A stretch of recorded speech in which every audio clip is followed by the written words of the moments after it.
The language we use to describe movements often shapes how we understand them, and waves has become the prevailing metaphor for feminism's unfolding history.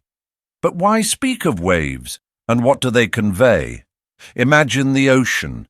Under its calm surface lie powerful currents that rise and fall, sometimes gently lapping at the shore, other times crashing with irresistible force.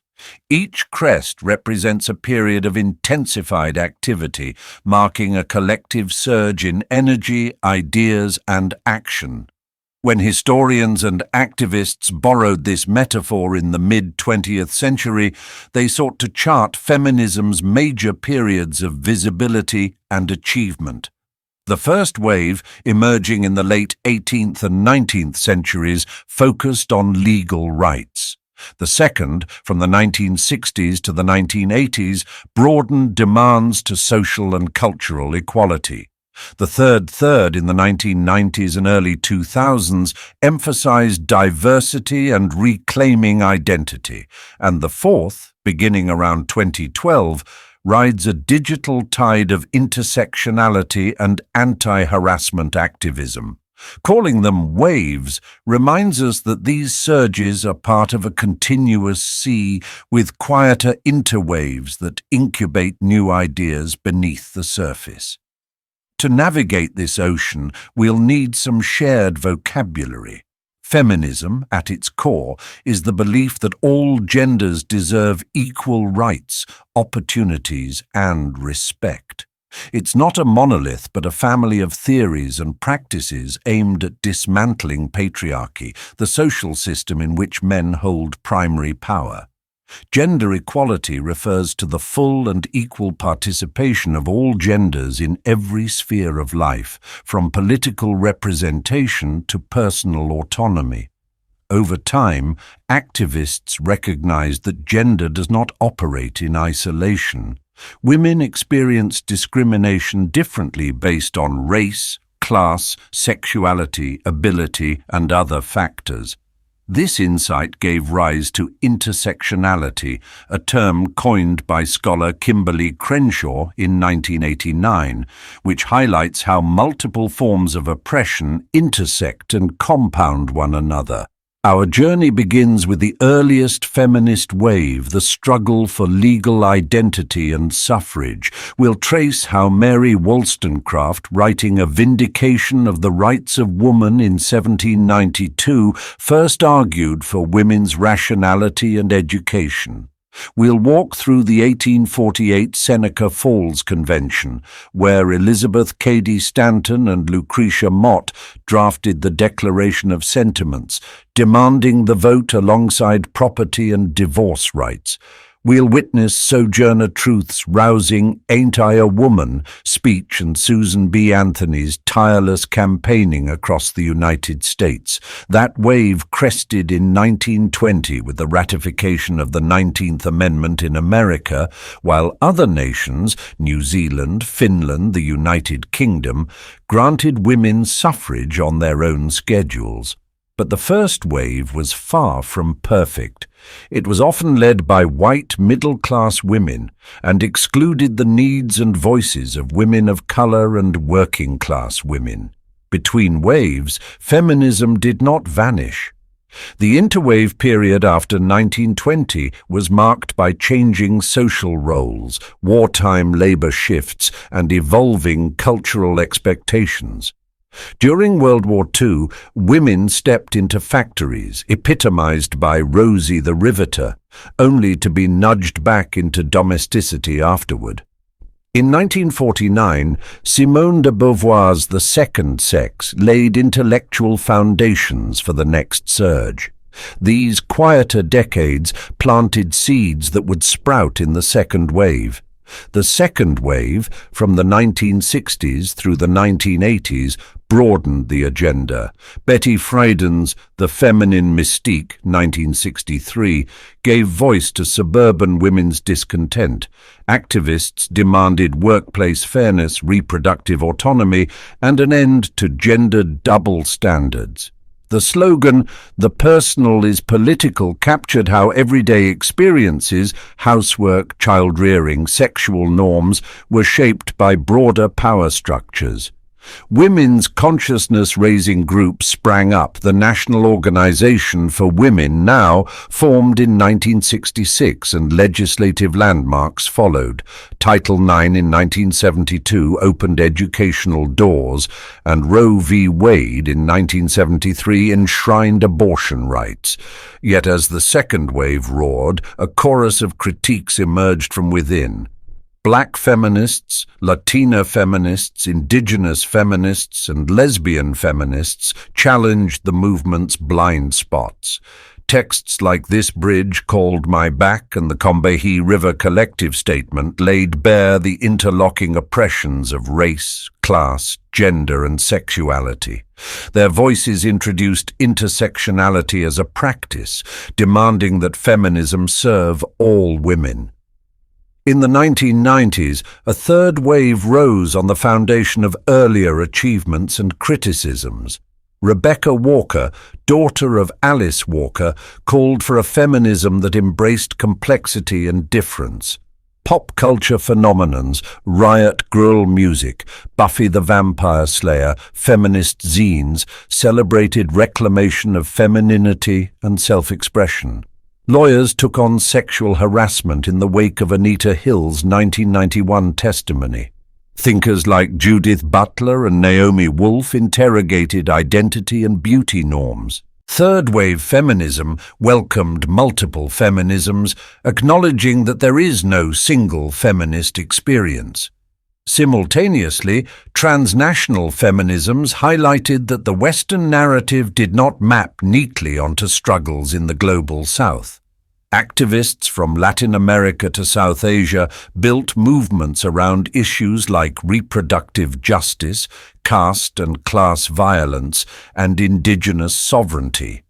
They worked alongside international bodies, CEDAW, the Beijing Platform for Action, while crafting distinct local strategies. Argentina's Green Wave for abortion rights, India's Dalit feminist activism, feminist uprisings during the Arab Spring. The turn of the millennium saw digital feminism spread ideas at unprecedented speed. Early blogs and forums gave way to Twitter hashtags, #YesAllWomen, #EverydaySexism, and online campaigns that connected activists across continents. But the internet also amplified backlash. Trolling, doxing, and Gamergate exposed the vulnerabilities of feminist voices in digital spaces. By 2012, these currents coalesced into a fourth wave, defined by its intersectional focus and digital infrastructure. Me Too, founded by Tarana Burke in 2006 and viral by 2017, shone a global spotlight on sexual violence. Women's marches, Ni Una Menos, campaigns for trans inclusion, body positivity, and mental health awareness made clear that feminism is far from over. Youth activists harnessed TikTok, Instagram, and podcasts to challenge neoliberal and performative allyship, insisting on systemic change. Alongside these waves come cycles of criticism and backlash, debates over cancel culture, the rise of men's rights activists, and the question of whether feminism has lost its radical edge. Meanwhile, male allies and scholars explore how dismantling patriarchy can liberate all genders, reshaping masculinity and promoting consent culture. Is there a fifth wave on the horizon?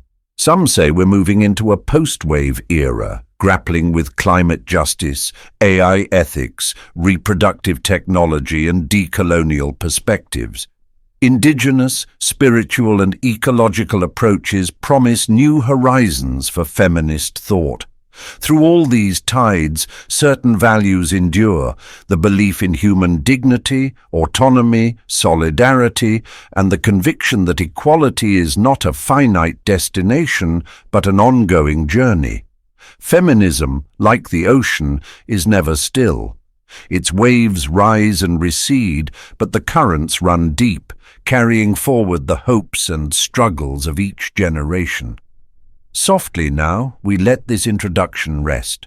Ahead lies our first major crest, the first wave, where women first raised their voices to demand legal identity and the right to vote. Let us continue gently but steadily into that story. The first wave, late 18th century, 1920s, the struggle for legal identity. The story of feminism's first wave begins quietly on the page, long before the massive protests, suffrage marches and legal victories that would define its later years. Its roots trace back to the Enlightenment, a period in 17th and 18th century Europe marked by a radical shift in thinking. Philosophers like John Locke and Jean-Jacques Rousseau had begun to speak of liberty, equality, and the rights of man, but conspicuously missing from most of these declarations was half the population: women. What would it mean, then, to take the language of reason and apply it universally? This question burned at the heart of Mary Wollstonecraft, an English writer and philosopher who, in 1792, published A Vindication of the Rights of Woman. In this early and groundbreaking text, Wollstonecraft argued that women were not inherently inferior to men, but only appeared so because they were denied education. If women were given the same intellectual training as men, they could reason just as clearly, contribute just as meaningfully, and participate in civic life as equal citizens. Her vision wasn't merely about access to books, it was about reshaping the moral and political fabric of society. She rejected the idea that a woman's purpose was to please others and insisted that women must be regarded as rational beings, worthy of self-respect and public participation. While Wollstonecraft's work did not spark immediate legal reform, it seeded a language that others would draw upon in the decades ahead. Her ideas circulated in salons, suffrage meetings, and among early women's rights advocates across Europe and North America. They echoed in the diaries of thinkers, in speeches given to small crowds, and eventually in the declarations that would form the movement's first organized moments. One such moment came in 1848 in Seneca Falls, New York, a quiet town that became the birthplace of organized feminism in the United States. There, a group of women, many of whom had also been active in the anti-slavery movement, gathered for the Seneca Falls Convention, the first formal women's rights meeting in American history. Organized by Elizabeth Cady Stanton and Lucretia Mott, the convention drew nearly 300 attendees, including a few supportive men like Frederick Douglass, the former slave and powerful orator who saw the connection between abolition and gender equality. At the center of the Seneca Falls Convention was a radical document, the Declaration of Sentiments. Modeled deliberately on the U.S. Declaration of Independence, it opened with a familiar cadence. "We hold these truths to be self-evident, that all men and women are created equal," and proceeded to list a long series of grievances against the systemic denial of women's rights. Among the demands were the rights to vote, to own property, to attend college, to hold jobs, and to speak in public without ridicule. The boldest and most controversial point was the demand for women's suffrage, the right to vote. Even among the delegates, this idea was met with hesitation. Some feared it was too radical, too destabilizing. Yet after passionate debate and with support from Douglass and others, the resolution passed. With that, a new horizon was drawn. The idea of women participating directly in democracy had moved from the margins of utopian writing to the center of political discourse. The convention and its declaration marked the beginning of a new phase. No longer was feminism just a philosophical whisper. It had become a movement. Women began organizing conventions across states, forming suffrage societies and lobbying legislators. Stanton herself would go on to write and speak for decades, often alongside Susan B. Anthony, who became one of the movement's most tireless advocates. Together, they formed the National Woman Suffrage Association in 1869, continuing the long campaign for voting rights even in the face of rejection, ridicule, and political backlash. But while the first wave drew inspiration from Enlightenment ideals and the universal language of rights, it was not truly universal in its reach. Many early feminists, though brave and visionary, did not always extend their advocacy to women of color, working-class women, or indigenous women. The Declaration of Sentiments did not mention race or slavery, and in the decades to come, black women like Sojourner Truth would call out this exclusion with fierce clarity. Truth's famous 1851 speech, "Ain't I a Woman?"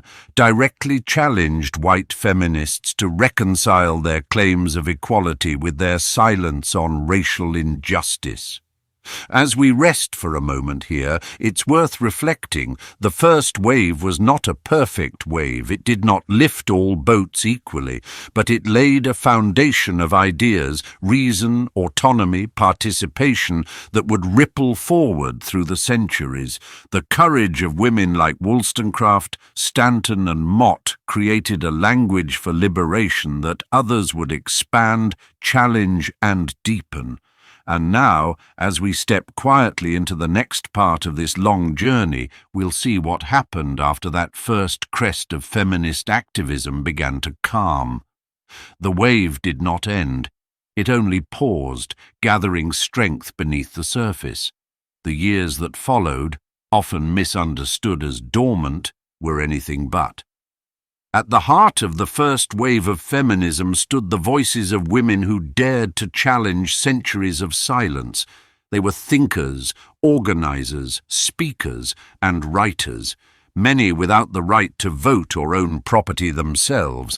Yet they sparked a global shift in consciousness. Each contributed a different note to the emerging chorus of legal and civic equality, and together they helped form a framework that still shapes feminist thinking today. Mary Wollstonecraft, whose intellectual fire ignited the earliest calls for gender equality, lived in an era when women were legally little more than dependents of their fathers or husbands. Her A Vindication of the Rights of Woman, 1792, remains one of the most foundational feminist texts, not simply because it was first, but because of its clarity of vision. She imagined a society in which women were seen as rational beings deserving of education, not only for the sake of individual dignity, but because an educated woman could be a better citizen, partner, and mother. Wollstonecraft's feminism was born of Enlightenment ideals, but she did something her male contemporaries rarely did. She applied those ideals to both sexes. Almost a century later in the United States, Elizabeth Cady Stanton emerged as the philosophical backbone of the American women's rights movement. Educated and fiercely articulate, Stanton was not only a powerful speaker but also a prolific writer. Her vision extended beyond voting rights to more sweeping transformations: equal access to divorce, legal autonomy, and reproductive freedom.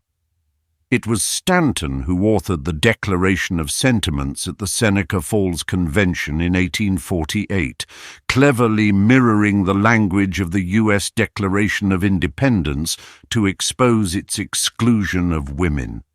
Stanton challenged not only legal norms, but also cultural ones. Religion, marriage, and family structures were all fair subjects for reform in her view.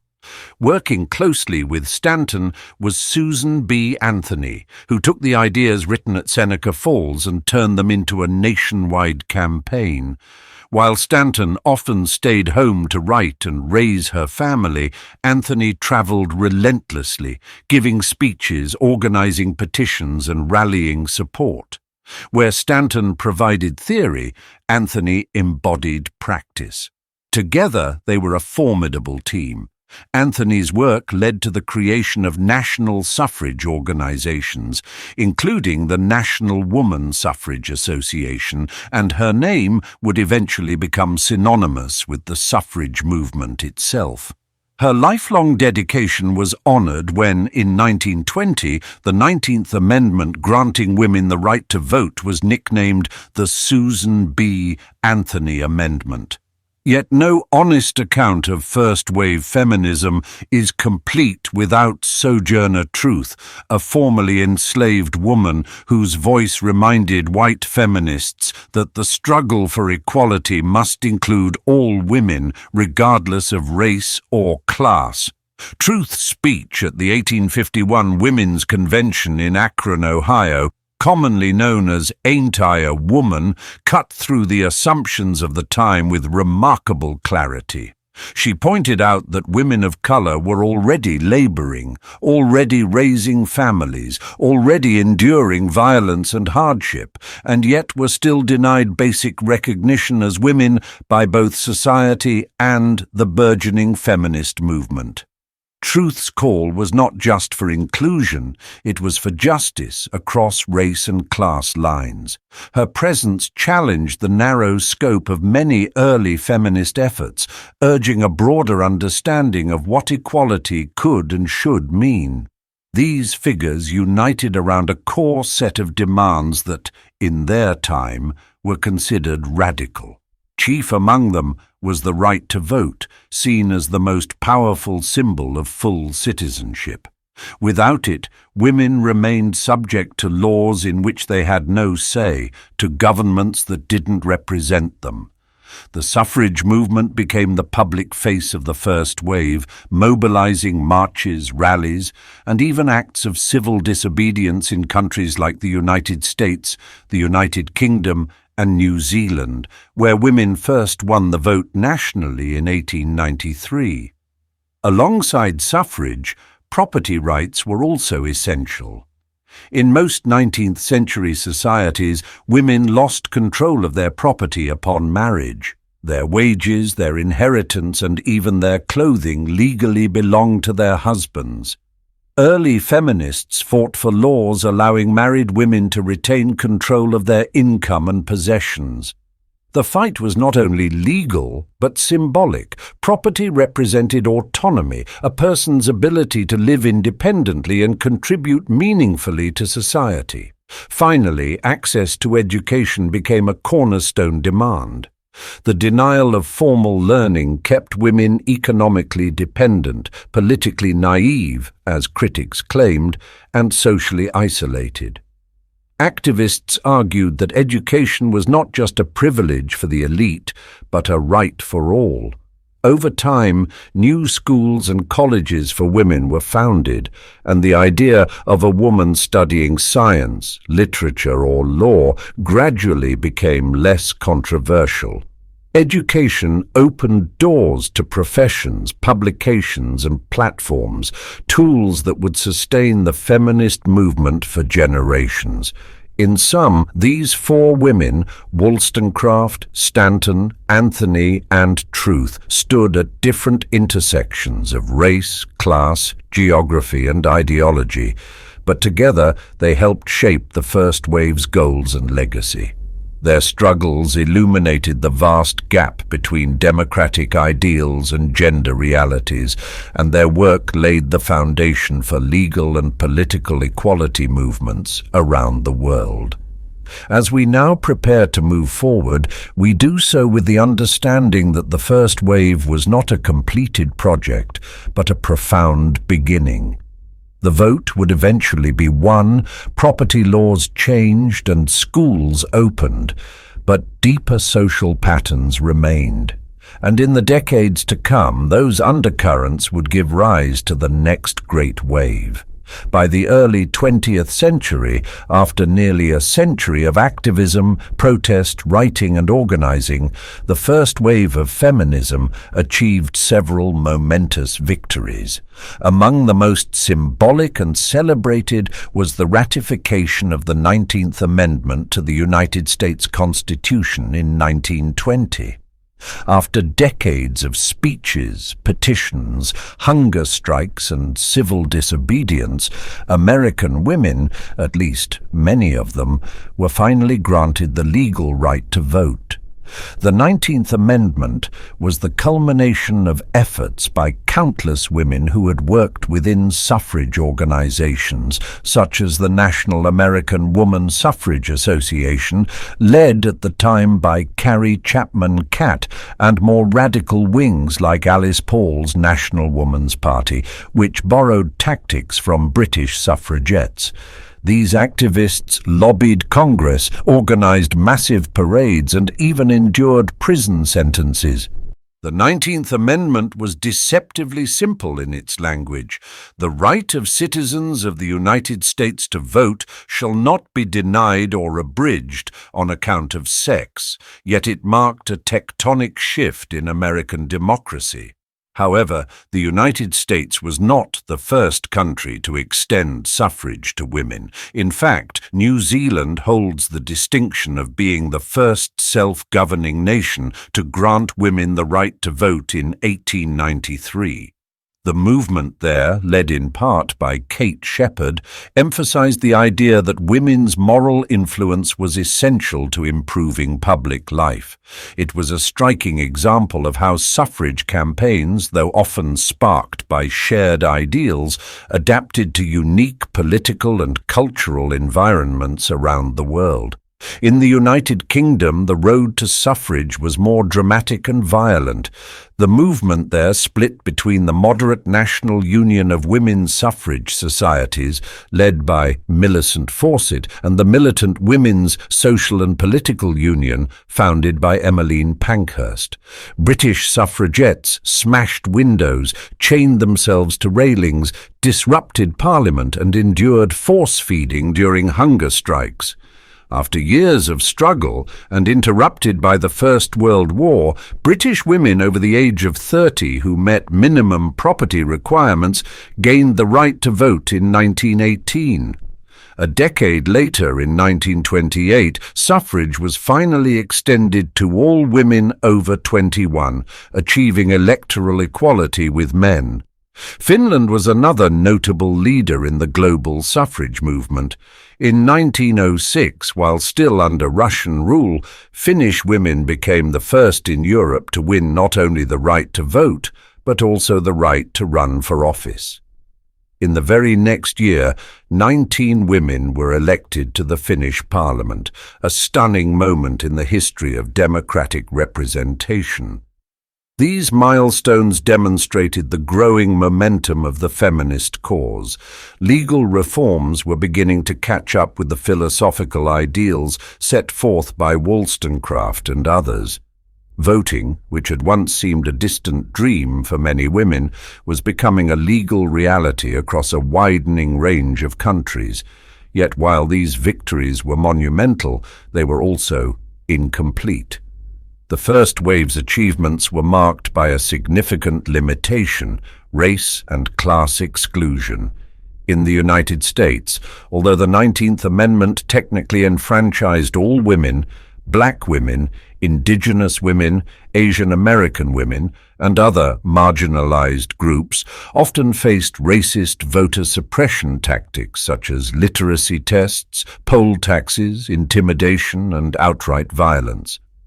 Many southern states quickly enacted measures to preserve white supremacy by making it nearly impossible for black citizens, male or female, to exercise their new constitutional rights.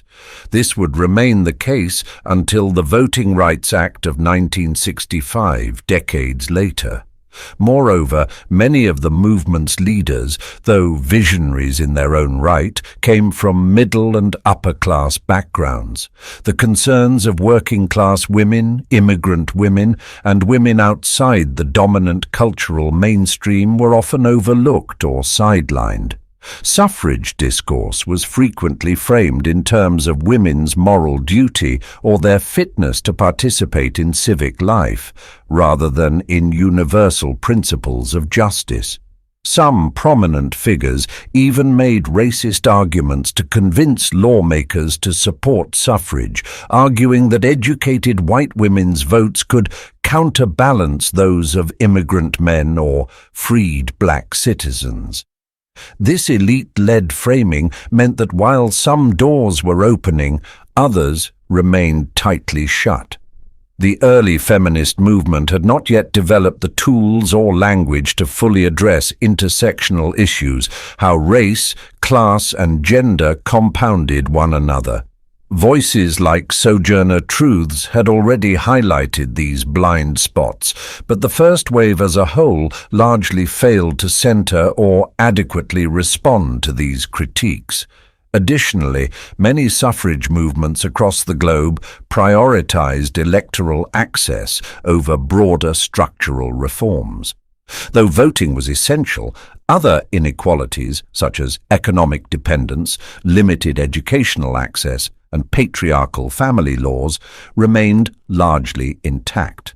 The right to vote did not automatically ensure equality in practice. It was a door, not a destination. Despite these shortcomings, the first wave laid a powerful foundation. Its victories were not evenly distributed, and its leadership was far from inclusive. Yet it succeeded in planting the idea that women were citizens, legal, political, and social participants in the life of the nation.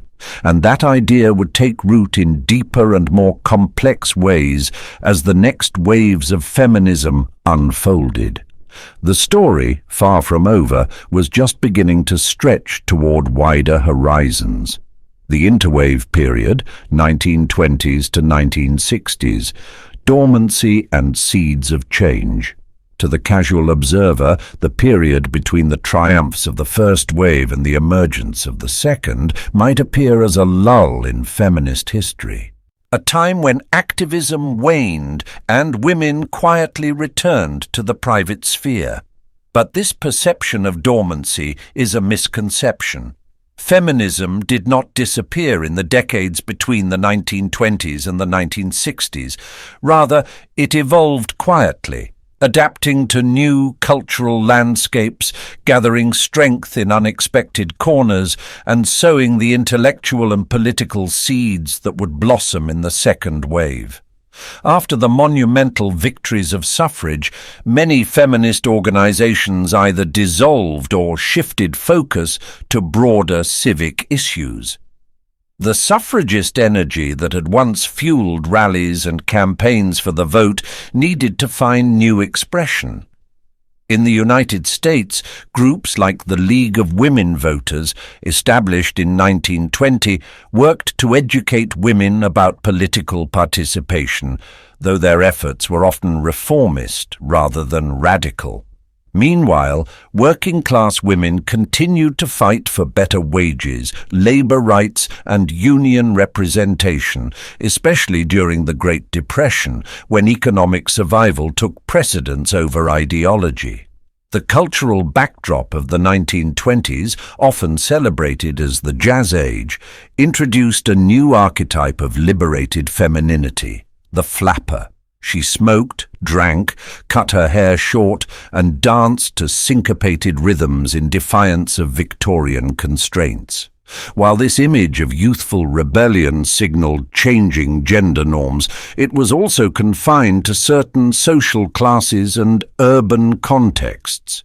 The flapper was more a symbol of cultural rebellion than political transformation, and the deeper structural issues of gender inequality remained largely unaddressed. The rise of fascism and global war in the 1930s and 1940s profoundly impacted women's roles across the world. As nations mobilized for the Second World War, millions of women entered the workforce in capacities previously closed to them. In the United States, the image of Rosie the Riveter became iconic. Sleeves rolled up, she worked in factories, shipyards and munitions plants, filling vacancies left by enlisted men. In Britain, the Women's Land Army and Auxiliary Military Services saw women take up roles in agriculture, logistics, and even code-breaking at Bletchley Park. These wartime experiences were transformative. For the first time, many women earned their own wages, made independent decisions, and found camaraderie in collective labor. But the end of the war brought a sudden reversal. As soldiers returned home, women were expected, often pressured, to relinquish their jobs and resume domestic life. In the United States, the post-war years were marked by a sharp resurgence in traditional gender roles, reinforced by media, government policy, and corporate advertising. The ideal woman of the 1950s was portrayed as a smiling housewife, devoted to home, husband, and children, embodying the suburban dream. Yet beneath this polished surface, tensions simmered. Many women who had tasted economic independence during the war struggled to find meaning in repetitive domestic routines. Their unease often remained unspoken, buried under layers of social expectation.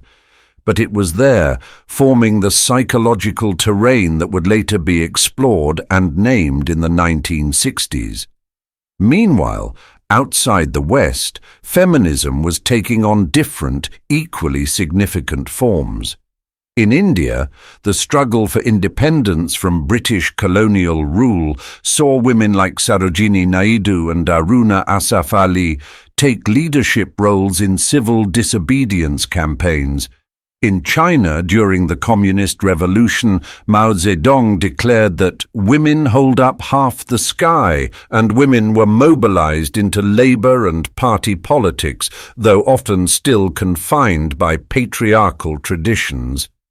In the Middle East, North Africa, and Latin America, women participated in nationalist and anti-colonial movements, fighting not only for liberation from imperial rule, but also for recognition within their own societies. In academia and literature, new feminist thought was quietly emerging. In 1949, Simone de Beauvoir published The Second Sex, a dense, existentialist examination of womanhood that laid bare the philosophical foundations of gender oppression. "One is not born, but rather becomes a woman," she wrote, framing femininity as a cultural construction rather than a biological destiny. De Beauvoir's work would become a cornerstone of feminist theory, especially in France and later in the United States, where it found resonance among women seeking deeper answers to their dissatisfaction. Other writers, such as Virginia Woolf, had already opened doors to these ideas. Her essay, A Room of One's Own, 1929, asked not only for space, literal and figurative, for women to create, but also raised questions about historical erasure and institutional barriers. Though Woolf was more associated with literary modernism than activism, her influence on feminist consciousness was profound. Thus, the Interwave period was not an absence but an underground current. Feminism was changing form, moving from picket signs to philosophical texts, from public squares to households and factories. It was a time of quiet redefinition, where the contradictions between women's capabilities and their socially sanctioned roles became more difficult to ignore. By the time the 1960s arrived, a new generation of women, many of whom had grown up with educated mothers who had sacrificed careers for conformity, was beginning to ask deeper questions. What had the vote achieved? Why were women still expected to find their fulfillment solely in service to others? These questions would explode into a full-fledged movement in the decades to come, but in these quieter years, the groundwork had already been laid.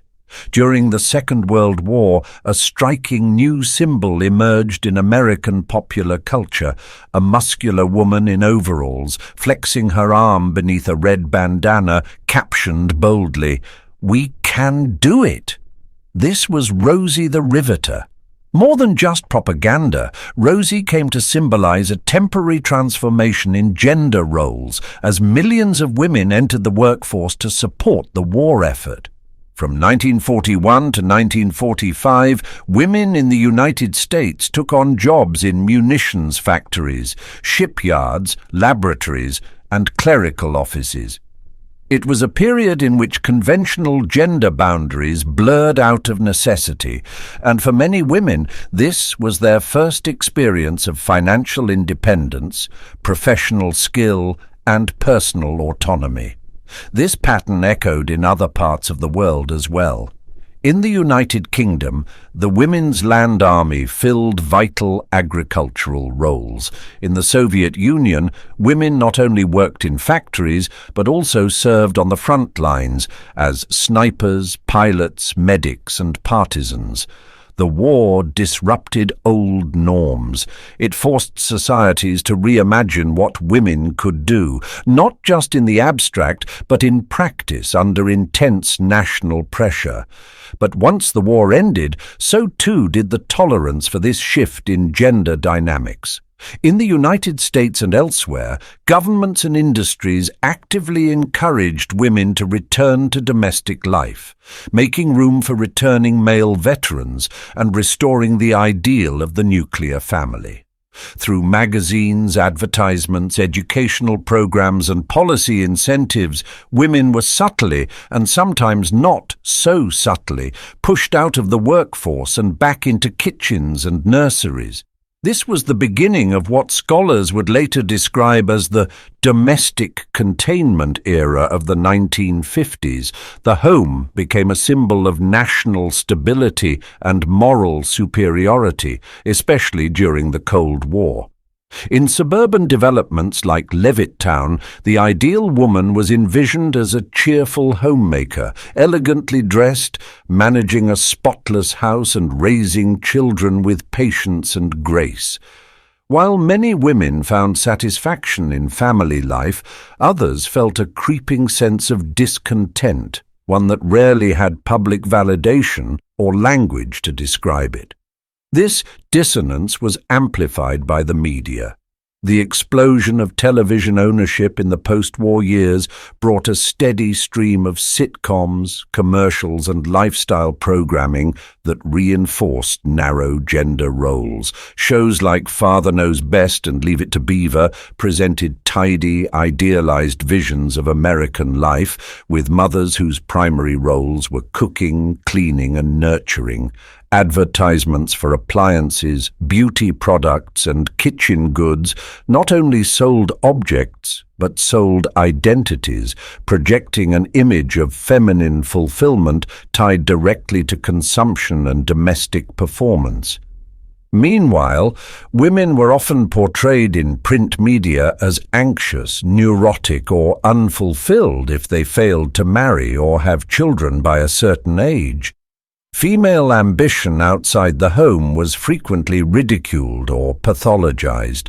Professional women were rare, and when they appeared, they were typically cast as oddities, cold, humorless, or romantically unfulfilled.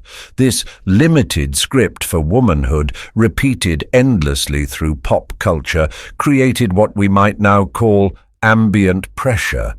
An unspoken but pervasive expectation that a woman's primary purpose was to serve and support others, not to pursue her own aspirations. Amid this cultural conformity, a handful of thinkers were quietly laying the groundwork for the second wave of feminism.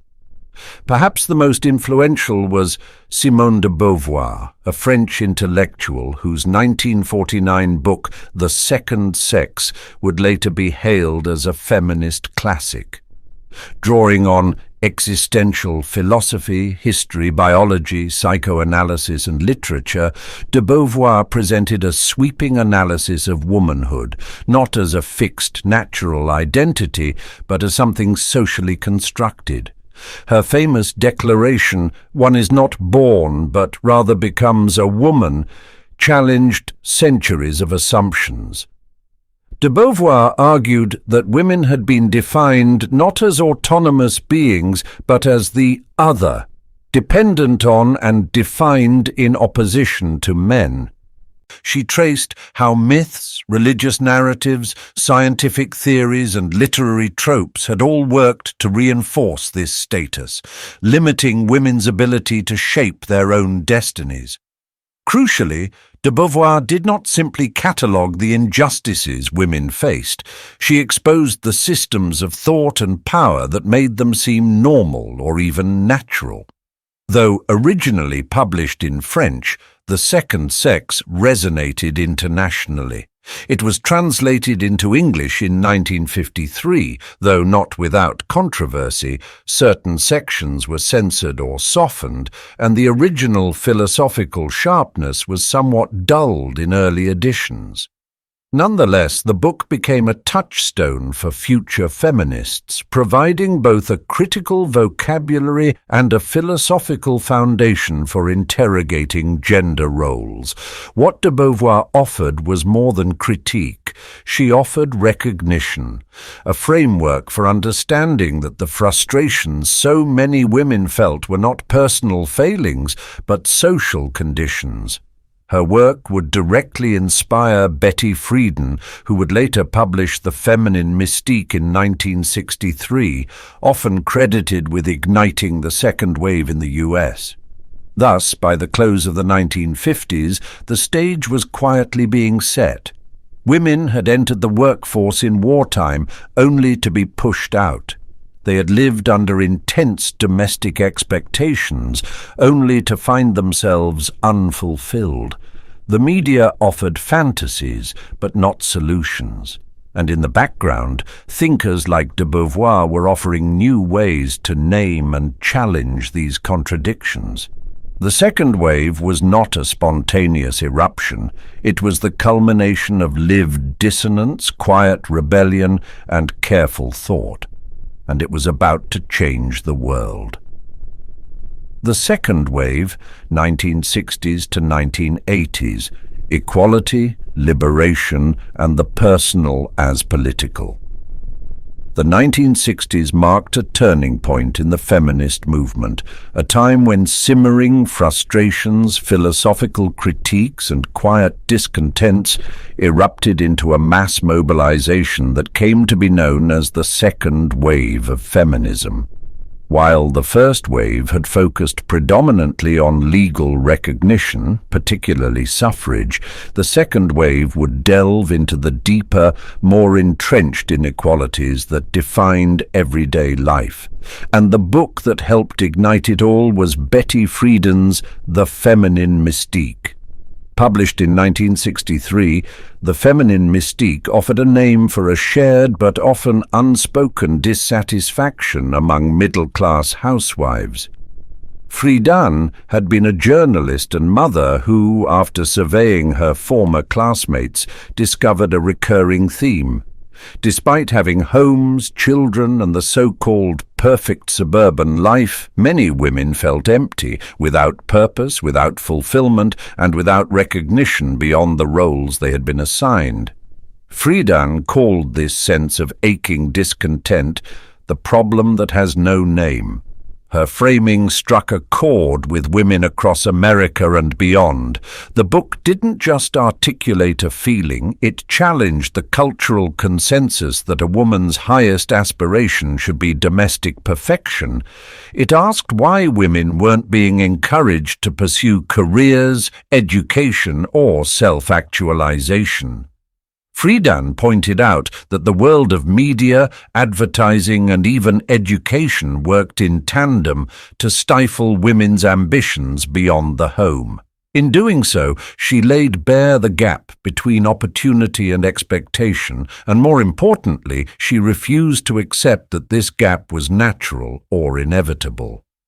This challenge to convention quickly expanded into a broader critique of institutional discrimination, particularly in the workplace. During the 1960s and 70s, women began to push for equality in hiring, pay, and promotion. The gender wage gap, where women earned substantially less than men for the same work, became a key battleground. Discriminatory practices in employment were finally brought under scrutiny, and by 1964, the U.S. Civil Rights Act included Title VII, which prohibited employment discrimination on the basis of sex, alongside race, religion, and national origin. Though implementation was slow and uneven, this was a legislative milestone that opened the door for lawsuits, reforms, and shifting expectations. Simultaneously, reproductive rights emerged as a central pillar of second-wave activism. Until women could control their own bodies, feminists argued, they could not achieve full participation in society. Access to contraception, particularly after the approval of the birth control pill in 1960, became both a practical and symbolic tool of liberation. It allowed women greater control over family planning, career development, and sexual autonomy. The fight for abortion rights followed, culminating in the landmark 1973 U.S. Supreme Court decision Roe v. Wade, which affirmed a constitutional right to choose an abortion. For many, this was not only about medical freedom, but about asserting that women were capable of making moral, legal, and personal decisions about their own lives. The sexual revolution of the 1960s and 70s overlapped with feminist concerns, though not always harmoniously. Feminists criticized the way traditional sexual norms confined women to passive roles, shamed female desire, and silenced discussions around pleasure, consent, and coercion. Books like Sheer Heights' reports on female sexuality and public conversations around sexual harassment began challenging cultural taboos. The term sexual freedom was redefined, not as mere permissiveness, but as a right to bodily autonomy, mutual respect, and the dismantling of double standards. Education was another vital front. While legal barriers had fallen in some regions, gender biases within classrooms, curricula, and professional pipelines remained strong. Women were underrepresented in universities, and when present were often steered toward certain acceptable fields like teaching or nursing. Feminist advocates pushed for Title IX, passed in 1972, which prohibited sex-based discrimination in any educational program receiving federal funding. This led to a surge in women entering previously male-dominated fields, and later helped establish greater support for women's sports and scholarships. Across these issues, a unifying thread began to emerge, one that captured the spirit of the second wave. It was encapsulated in the phrase, "The personal is political." This slogan underscored a profound insight that many struggles women faced in private, domestic abuse, childcare, unequal marriages, lack of reproductive control, were not just personal hardships, but reflections of broader political and cultural structures. By naming these experiences, sharing them in consciousness-raising groups, and demanding institutional change, women were turning invisible burdens into collective causes.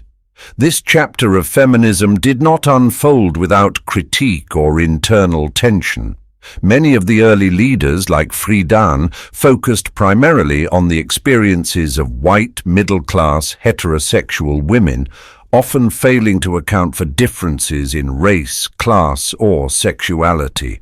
These limitations would later provoke important interventions from women of color, working-class activists, and queer theorists, voices that we will explore in the following chapters. Still, the second wave marked a profound expansion of feminist thought and activism. It broadened the very definition of inequality, pushing beyond voting rights and into the fabric of everyday life. Through courts, campuses, clinics, and kitchen tables, feminists of the 1960s to 1980s laid the groundwork for the many currents of thought and action that followed. And as the wave crested, it carried within it both the successes of legal reform and the seeds of future transformation. As the second wave of feminism gathered momentum in the 1960s and 70s, it was not only the legal reforms or scholarly critiques that defined the era, it was also the lived experience of activism, the shared language that emerged, and the power of women gathering together to name their realities. Among the most powerful rallying cries of this time was the phrase, "The personal is political." This slogan, popularized by feminists such as Carol Hanisch and others in consciousness-raising circles, carried a quiet yet radical weight. It suggested that issues traditionally seen as private, housework, marriage, sexuality, child-rearing, abuse, were in fact deeply political.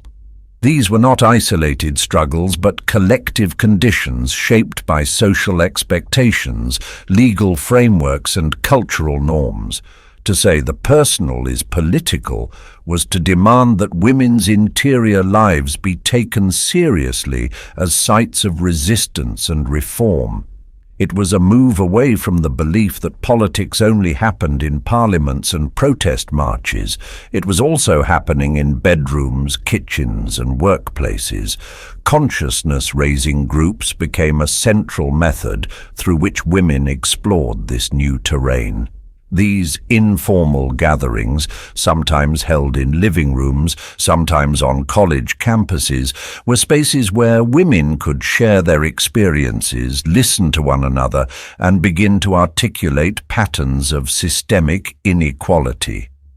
In these circles, one woman's story of being dismissed at work or struggling with unpaid caregiving became linked to another's and another's until they saw a structure rather than a fluke. These groups helped bridge theory and practice. They connected the intellectual analysis of gender oppression with lived emotional realities, and in doing so, they built solidarity, clarity, and a roadmap for change. Out of this grassroots momentum emerged more formalized efforts to bring feminist concerns into the mainstream political arena. One of the most influential was the founding of the National Organization for Women, NOW, in 1966. Co-founded by Betty Friedan alongside other activists like Pauli Murray, Muriel Fox, and Shirley Chisholm, NOW sought to be a civil rights organization for women. It aimed to challenge discrimination in employment, education, and politics, and to fight for full equality under the law. NOW's early actions included advocating for the enforcement of anti-discrimination clauses in the 1964 Civil Rights Act, as well as pushing for the passage of the Equal Rights Amendment, ERA. Though the ERA had been introduced decades earlier, it found new life in the energy of second-wave feminism. NOW also campaigned for better childcare services, more representation of women in media, and increased opportunities in public life. The organization would grow into one of the largest and most visible feminist groups in the United States, and its influence was felt across policy debates, courtrooms, and public discourse. During this period, significant legislative victories also marked the feminist landscape. One landmark moment was the passage of Title IX in 1972. This amendment to the Higher Education Act prohibited sex-based discrimination in any educational program receiving federal funding. Although often associated today with women's sports, Title IX had a broader reach. It helped ensure access to academic opportunities, protection against harassment, and equal treatment for women in universities and schools. Its effects rippled through generations, opening doors to leadership, scholarship, and participation that had previously been closed or limited. The fight for reproductive rights reached a watershed with the U.S. Supreme Court decision in Roe v. Wade in 1973. The court ruled that the constitutional right to privacy extended to a woman's decision to have an abortion, effectively legalizing abortion across the United States. For feminists, this was not only a matter of health or legality, it was a fundamental assertion of bodily autonomy. Roe versus Wade became emblematic of the broader struggle for women's control over their own lives. The ruling was both a triumph and a flashpoint, marking a new chapter in the ongoing debate over reproductive freedom that would span decades. What made these legislative victories especially meaningful was that they were achieved alongside and through the culture of activism that had taken root. Women were not only lobbying lawmakers, they were marching, speaking out, writing, educating, and forming networks that extended beyond political parties or traditional institutions. Publications like Ms. Magazine, co-founded by Gloria Steinem, brought feminist thought into households nationwide. Protest actions, whether it was picketing Miss America pageants or demanding equal pay, created moments of visibility that challenged entrenched norms. The feminist activism of this era was wide-ranging. Some focused on direct legal action and policy reform. Others emphasized cultural critique or grassroots education. What unified them was a shared sense that the world, as it was structured, did not account for women's full humanity. They sought to build a world where women were seen, heard, and valued, not just in theory, but in law, in language, and in everyday life. And yet, even in its breadth, the movement was not immune to internal tension. As the next chapters will explore, the second wave often spoke from a narrow band of experiences, particularly those of white, middle-class, heterosexual women. The gains were real and powerful, but they were not always shared equally. As feminist thought and activism matured, new voices would rise to challenge, expand, and deepen the conversation. But in this moment, marked by bold slogans, passionate organizing, and unprecedented legal change, the second wave etched itself into history. It reminded the world that women's struggles were neither invisible nor inevitable, and it insisted that change, though hard-won, was not only possible, it was already underway. As the second wave of feminism gained momentum in the United States, its influence began to ripple across the world, inspiring parallel movements and unique adaptations shaped by cultural, political, and historical contexts. While each national experience brought its own challenges and priorities, the central themes of gender equality, bodily autonomy, and systemic critique echoed beyond borders. In France, Germany, and Latin America, feminist thought and activism flourished, often overlapping with broader struggles for democracy, justice, and social transformation. In France, feminist discourse was deeply influenced by intellectual traditions of existentialism, psychoanalysis, and structuralism. The most iconic figure of this period was Simone de Beauvoir, whose groundbreaking 1949 book, The Second Sex, laid foundational ideas for feminist thought. Although published before the peak of the second wave, The Second Sex continued to reverberate through the 1960s and 70s, especially as younger feminists began to reinterpret her work through a more activist lens. French feminism diverged in many ways from its American counterpart, with less emphasis on legal reform and more focus on language, identity, and the structures of thought that shaped female subjectivity.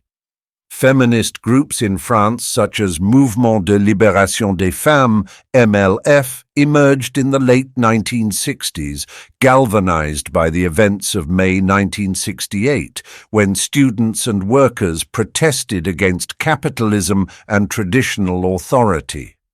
The MLF brought feminism into that revolutionary spirit, demanding the right to abortion, contraception, and equality in both public and private spheres. French feminists often embraced provocative acts, such as storming male-only spaces or staging public performances to draw attention to women's rights. They also emphasized the connection between patriarchy and language, influencing later theorists like Luce Irigaray and Hélène Cixous, whose work on écriture féminine, feminine writing, challenged male-dominated modes of discourse. In Germany, the feminist movement followed a distinct trajectory shaped by the legacy of fascism, the Cold War divide, and the social upheavals of the 1960s. In West Germany, the post-war era was dominated by conservative family values, but student movements in the 1960s began to question patriarchal norms. Women who had initially been active in leftist groups grew frustrated with the sexism within their own ranks. This led to the founding of autonomous women's groups that focused on issues like reproductive rights, domestic violence, and sexual autonomy. German feminists established Frauenhäuser, women's shelters, and rape crisis centers, services that had long been neglected by the state. The movement was also marked by a deep interrogation of history, especially around questions of complicity and silence during the Nazi regime. Feminists like Alice Schwarzer helped bring the conversation into mainstream consciousness through media and books, such as her popular feminist magazine Emma, founded in 1977. In Latin America, feminist movements were born out of a more overtly political and often dangerous environment. Many women were organizing not only against patriarchy, but also against military dictatorships, poverty, and colonial legacies. Feminism in countries like Argentina, Brazil, Chile, and Mexico often intertwined with liberation theology, indigenous resistance, and class struggle. Latin American feminists emphasized community organizing, education, and human rights, blending gender justice with broader social movements. One striking example is the Madres de Plaza de Mayo in Argentina, mothers who marched weekly to demand the return of their disappeared children under the military junta. While not always identifying explicitly as feminists, their actions challenged both state power and traditional roles of women as silent caregivers.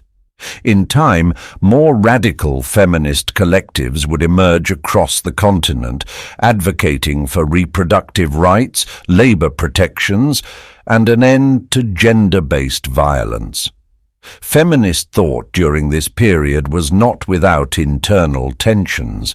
As the movement expanded, critiques from within began to rise, highlighting the limitations of mainstream feminism and calling attention to the ways it often centered the experiences of white, middle-class, heterosexual women. Black feminism, for instance, emerged as a vital corrective force. In the United States, thinkers like Audre Lorde, Bell Hooks, and Angela Davis articulated the intersecting nature of racial, gender, and economic oppression. They challenged white feminists to confront their own complicity in systems of privilege and to move beyond one-size-fits-all narratives. Black feminism insisted that true liberation could not be achieved unless all forms of oppression were addressed simultaneously, a concept that laid the groundwork for the later development of intersectionality. Lesbian feminism also posed essential challenges to the second wave's assumptions about family, sexuality, and community. Writers such as Adrienne Rich and Sherry Moraga argued that the movement's failure to include lesbian experiences perpetuated a narrow heterosexual norm.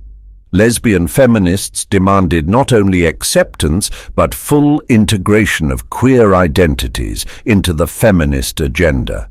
They highlighted the role of compulsory heterosexuality in reinforcing patriarchal control and envisioned alternative models of kinship and solidarity. Marxist feminism, meanwhile, focused on the economic foundations of women's oppression. Drawing from socialist theory, Marxist feminists examined how capitalism and patriarchy were intertwined. They argued that domestic labor, child-rearing, and caregiving, tasks often performed by women, were undervalued and unpaid despite being essential to the functioning of the economy. Figures like Silvia Federici, Maria Rosa Dalla Costa, and Clara Zetkin emphasized the need for systemic economic transformation to achieve gender equality. Together, these critiques enriched the feminist movement, making it more inclusive, nuanced, and aware of its own blind spots.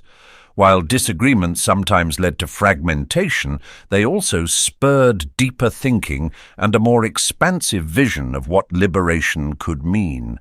As the second wave stretched into the 1980s, it became clear that feminism was not a monolith. It was a mosaic, a convergence of ideas, voices, and demands. Each added a vital piece to the puzzle, helping to shape a movement that could evolve, respond, and persist through changing times. The seeds of intersectionality had been planted. The next waves would grow from this fertile, though often contested, ground. Women of Color and Intersectional Critique, 1970s to 1980s. As the feminist movement progressed through the 1970s and into the 1980s, it became increasingly clear that many of the dominant voices in the movement, largely white, middle class, and Western, did not represent the full diversity of women's experiences. A growing number of women of color, particularly black women, began to articulate a critique of mainstream feminism that highlighted its blind spots and exclusions. Their interventions were not only corrective, but also visionary, offering a new framework through which feminism could be more inclusive, effective, and just. This period marked the powerful emergence of black feminism as a distinct and necessary current within the broader feminist tide. One of the most influential contributions to this development came in the form of the anthology This Bridge Called My Back, writings by radical women of color, first published in 1981 and edited by Sherry Moraga and Gloria Anzaldúa. The book was groundbreaking in both form and content. It brought together essays, poetry, and personal reflections from women of color, Black, Latina, Indigenous, and Asian American voices who had long been marginalized within both feminist and civil rights movements. The title itself is a metaphor for the burden carried by women of color, who often found themselves at the intersection of multiple systems of oppression and expectation. This bridge called My Back was more than a collection of voices. It was a declaration. It emphasized the importance of telling stories rooted in personal experience, culture, and identity. Contributors rejected the notion that gender alone was a sufficient basis for political unity.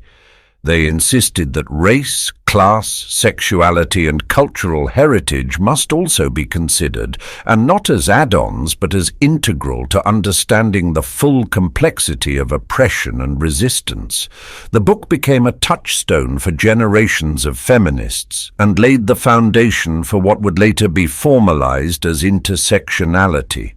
This emerging critique was not merely academic or theoretical, it was grounded in organizing activism and real-world struggles. One of the most significant political articulations of this approach came from the Combahee River Collective, a black feminist lesbian organization founded in Boston in the mid-1970s. In 1977, the collective published its seminal Combahee River Collective Statement, a document that has since become a cornerstone of intersectional feminist thought. The collective took its name from an 1863 military operation led by Harriet Tubman, during which she freed more than 700 enslaved people along South Carolina's Combahee River. This symbolic naming placed the group's work in a long historical arc of black women's resistance and liberation. The Combahee Statement outlined the group's political beliefs, frustrations with white feminist spaces, and commitment to fighting racial, economic, and sexual oppression in tandem. Most notably, the statement introduced the now fundamental idea of interlocking oppressions. The members of Combahee argued that black women experienced oppression in ways that were not simply the sum of racism and sexism, but the result of how those systems functioned together. They called out the failure of feminist movements to seriously address racism and the failure of black liberation movements to include sexism in their frameworks. Their analysis emphasized that liberation for black women would require dismantling all systems of domination, not just one at a time. Another key point in the Combahee River Collective Statement was the assertion of identity politics, not in the way the term is sometimes misunderstood today, but as a recognition that the most profound and radical politics often come from one's own lived experience. They believed that those who are most marginalized are in a unique position to envision new forms of justice because their survival depends on it. The impact of these critiques was significant. They began to shift the focus of feminist discourse, forcing it to reckon with its exclusions and to become more attuned to the experiences of women whose lives could not be separated neatly into categories of race, gender, class, or sexuality. Black feminism, as articulated by the Combahee River Collective and others, invited a more nuanced and realistic understanding of how power operates. It also called for a politics rooted not only in shared identity, but in shared commitment to justice for all oppressed people. This moment in feminist history also sparked greater collaboration between feminist scholars and activists across racial and cultural lines. It created space for indigenous feminists, Asian American feminists, and Chicana feminists to articulate their own histories, battles, and visions. It challenged the presumption that feminism must always look the same in every context. And crucially, it foregrounded the idea that feminism could not succeed unless it was also anti-racist, anti-classist, and inclusive of all sexual orientations. By the close of the 1980s, the seeds planted by black feminists and other women of color had begun to grow into a broader movement that demanded not only gender equality but a wholesale reimagining of power, identity, and solidarity. These were not side critiques. They were central corrections. They made feminism more complete. And they continue to shape the contours of feminist thought and practice to this day. The story of feminism cannot be told without the voices that were once silenced, and the Combahee River Collective and this bridge called My Back ensure that those voices were finally given the space and the power to lead. As the feminist movement expanded and matured in the 1970s and 1980s, a group of deeply insightful and courageous thinkers began to speak to the limitations of what had come to be known as white feminism. These were women whose lives were shaped by intersecting systems of oppression, racism, sexism, classism, and homophobia, and they refused to let the narrative of women's liberation be defined solely through the lens of white middle-class experiences. Their voices, at once poetic, political, and profoundly personal, redefined the scope of feminism and laid the foundation for what would become the theory and, more importantly, the practice of intersectionality. Among the most powerful voices was Audre Lorde, a black lesbian poet, essayist, and activist who insisted that difference should not be merely tolerated but embraced as a source of strength.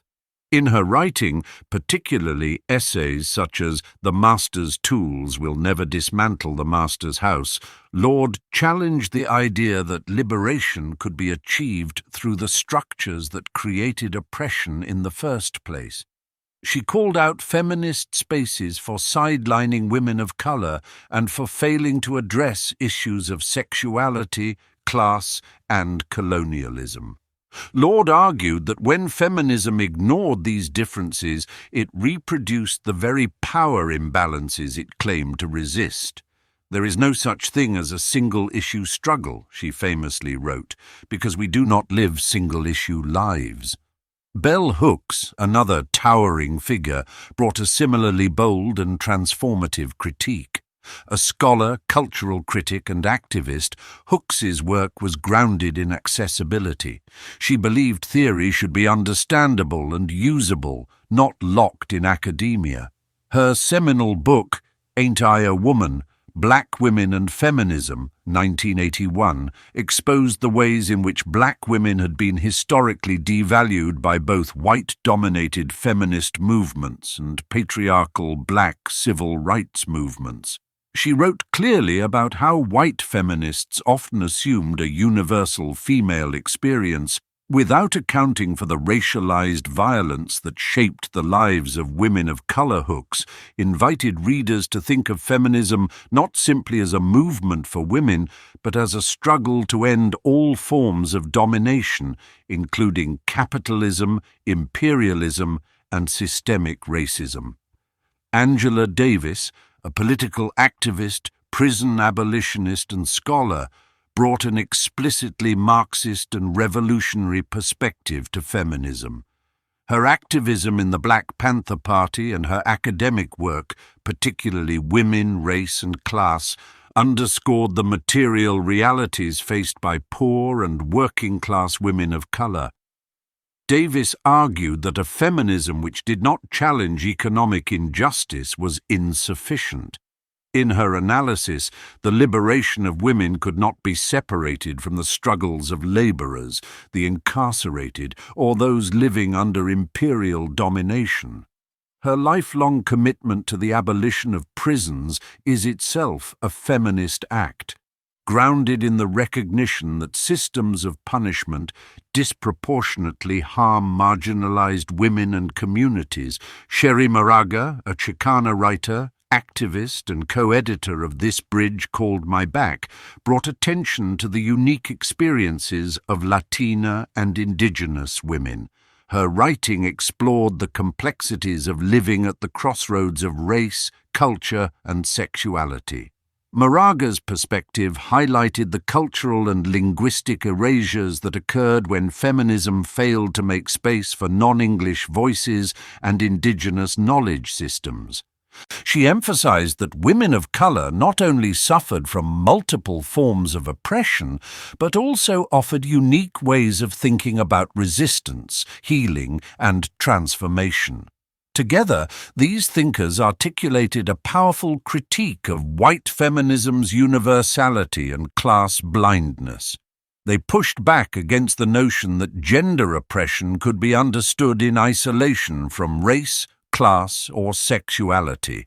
They revealed how many white feminists unintentionally centered their own experiences while assuming them to be representative of all women. This assumption led to organizing strategies and policy goals that often left out or actively harmed women who were not white, middle class, or straight. For example, welfare reform movements that ignored the needs of single mothers of color, or reproductive rights campaigns that centered abortion access while neglecting forced sterilization in Black, Indigenous, and immigrant communities. These critiques were not intended to fragment feminism, but to enrich and deepen it. In fact, they made it more honest and more capable of achieving meaningful change. By naming the failures of the movement, these women expanded its moral and political scope. Out of this constellation of insights emerged a framework that would come to be known as intersectionality. Though the term was formally coined in 1989 by legal scholar Kimberly Crenshaw, the lived reality it described had long been understood by Black feminists. Intersectionality refers to the way multiple forms of oppression overlap and compound one another in people's lives. It is not simply a way of categorizing identity, it is a method of analysis, a lens through which we can understand the complexity of injustice and the need for coalitional politics. For example, an immigrant woman working in a domestic labor job may face racial discrimination, gendered expectations, economic exploitation, and the threat of deportation all at once. Intersectionality asks, how do these forces work together? And more importantly, how can movements for justice reflect and respond to that complexity? As intersectionality moved from theory to practice, it transformed the way activists built coalitions and demanded change. It insisted that feminism could not succeed unless it stood alongside anti-racism, anti-capitalism, queer liberation, and disability justice.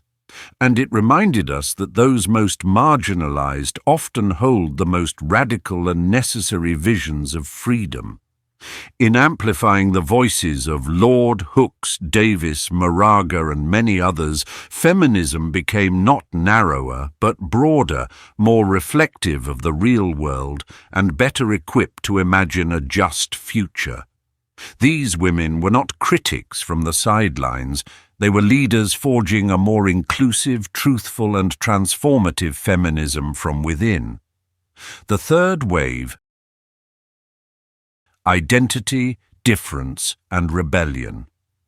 The 1990s opened with a stirring declaration that signaled a new wave of feminist consciousness.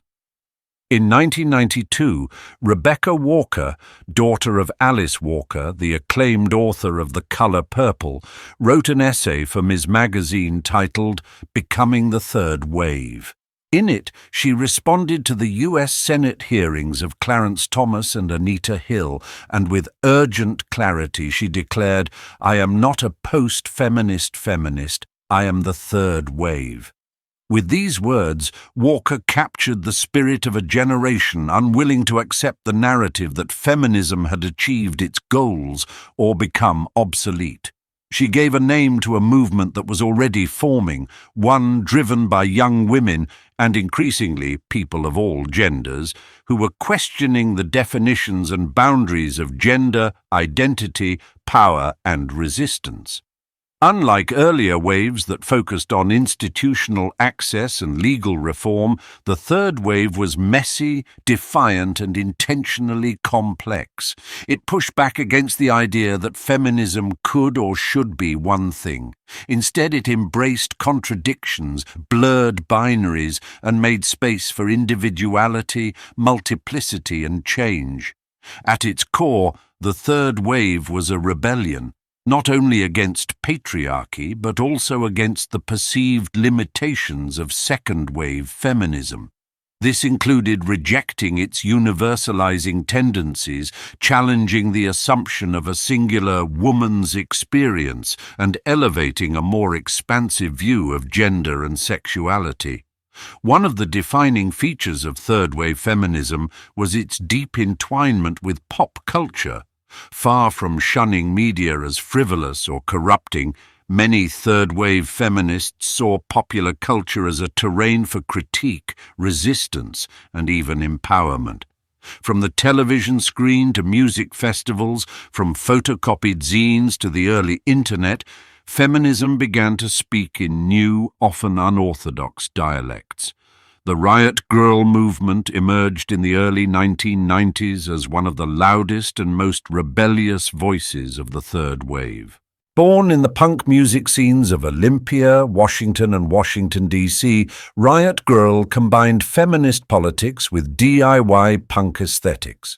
Bands like Bikini Kill, Bratmobile, and Heavens to Betsy weren't just playing music, they were making manifestos.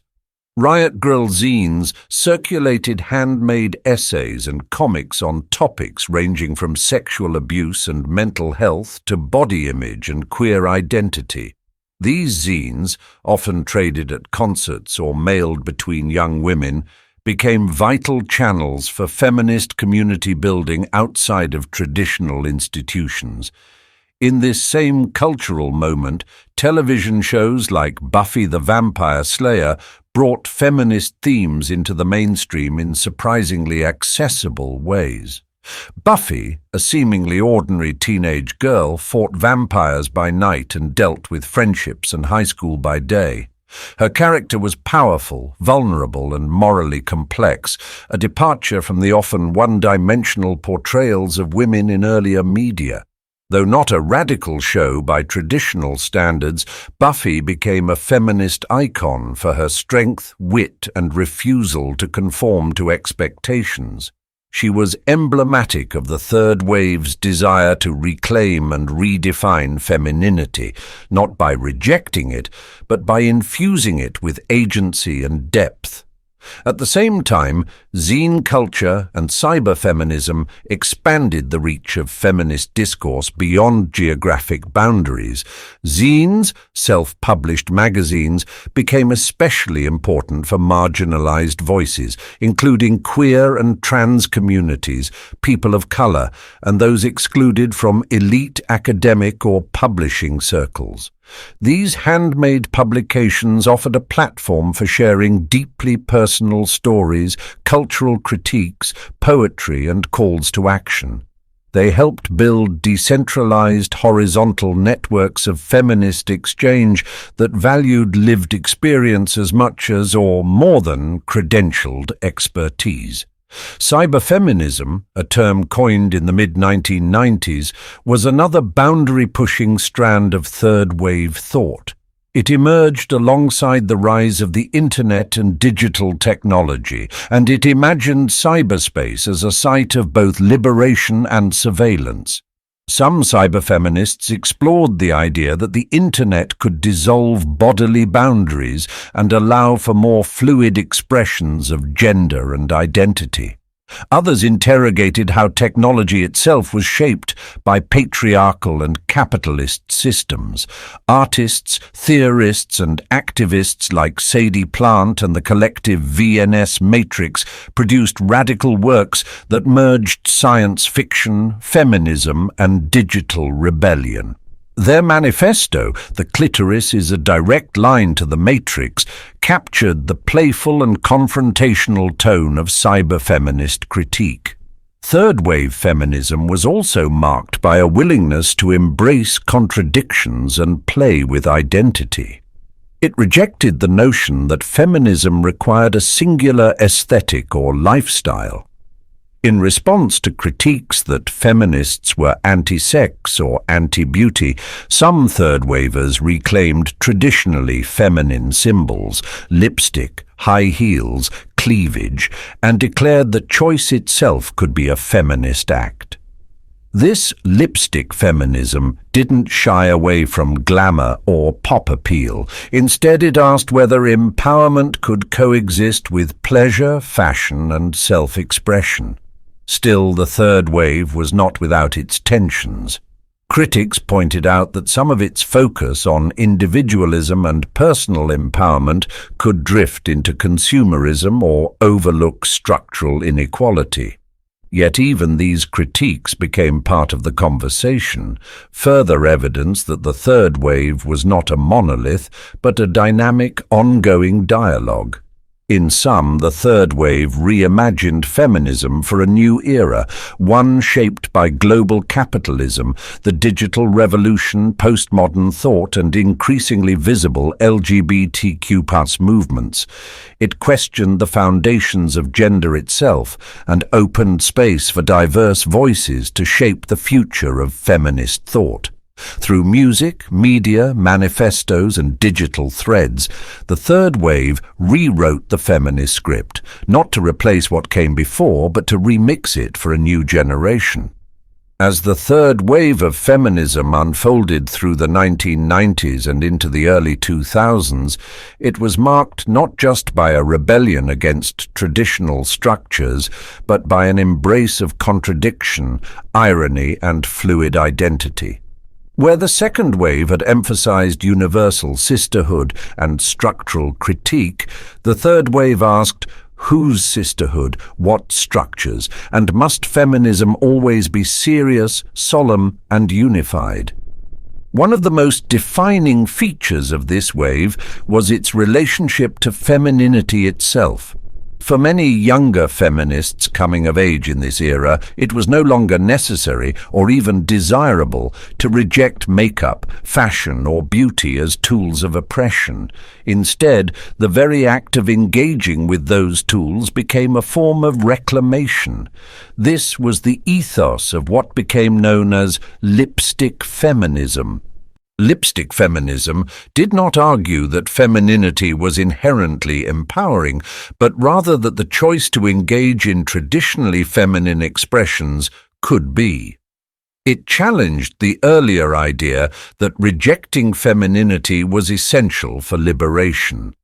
Third wavers asked, why should wearing lipstick or heels be seen as incompatible with feminist principles?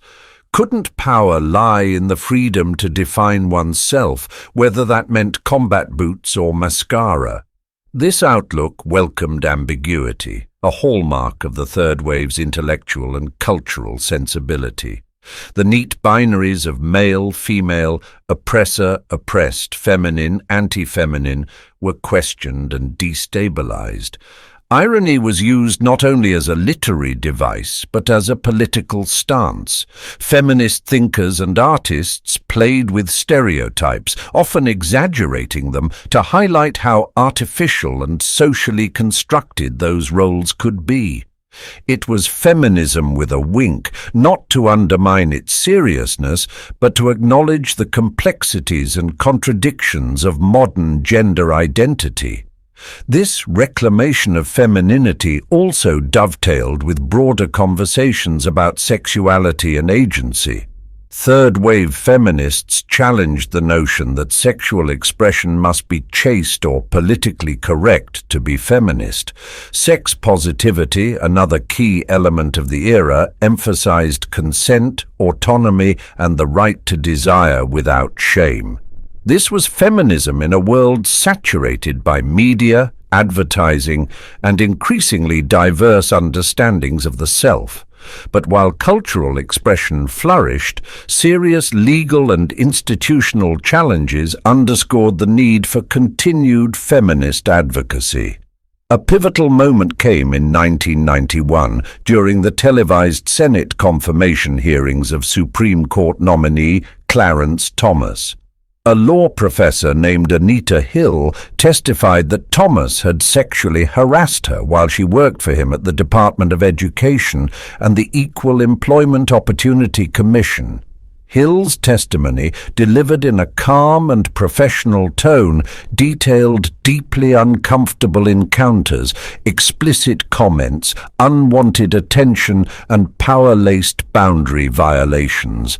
The all-male Senate Judiciary Committee's dismissive and often aggressive questioning turned the hearing into a national spectacle. Many women watching felt an acute sense of recognition. Hill was saying out loud what so many had experienced in silence. Although Clarence Thomas was confirmed by a narrow vote, the public reaction to the hearings was seismic. For many, this was a national reckoning with the issue of sexual harassment, a term that had only entered mainstream discourse a decade earlier. Women flooded Congress with letters of outrage. In 1992, a record number of women were elected to the U.S. Senate, a moment journalists dubbed the Year of the Woman. The Anita Hill hearings became a cultural and political turning point. They exposed how poorly equipped institutions were to handle claims of gendered power abuse. More importantly, they gave a name and a face to what had long been treated as an invisible or private issue. Feminist legal scholars and activists used the moment to push for stronger protections against workplace harassment, clearer definitions of consent, and mechanisms for reporting abuse. This period also saw the rise of sexual harassment discourse in workplaces, schools, and the media. Companies began developing policies and training programs. Lawsuits brought attention to systemic problems in both public and private sectors. Feminists worked not just to criminalize behavior, but to shift the culture that allowed it to flourish unchecked. These efforts were not without criticism. Some argued that the legal framing of sexual harassment risked individualizing systemic problems, or that it disproportionately benefited women in professional or white-collar contexts. Others pointed out that women of color, immigrants, and low-income workers continued to face harassment with fewer resources for protection or recourse. Nonetheless, the legal and cultural gains of this era were foundational for later movements like the Me Too movement. Together, the embrace of personal identity, cultural expression, and legal accountability reflected the third wave's broad range. It could be lipstick and law, irony and activism. It didn't always agree with itself, and that was part of its strength. Rather than seeking unity through sameness, the third wave celebrated difference as its engine and ambiguity as its terrain. By doing so, it widened the space in which feminism could be lived, practiced, and imagined. Whether through pop culture, personal choice, or public policy, third wave feminists made one thing clear: the movement was not over, and its meaning would continue to evolve. As the third wave matured through the 1990s and into the early 2000s, it began to interrogate some of the foundational assumptions that had guided earlier feminist movements. A major shift occurred in the realm of gender itself, not simply as a category of inequality, but as a concept in need of deeper scrutiny.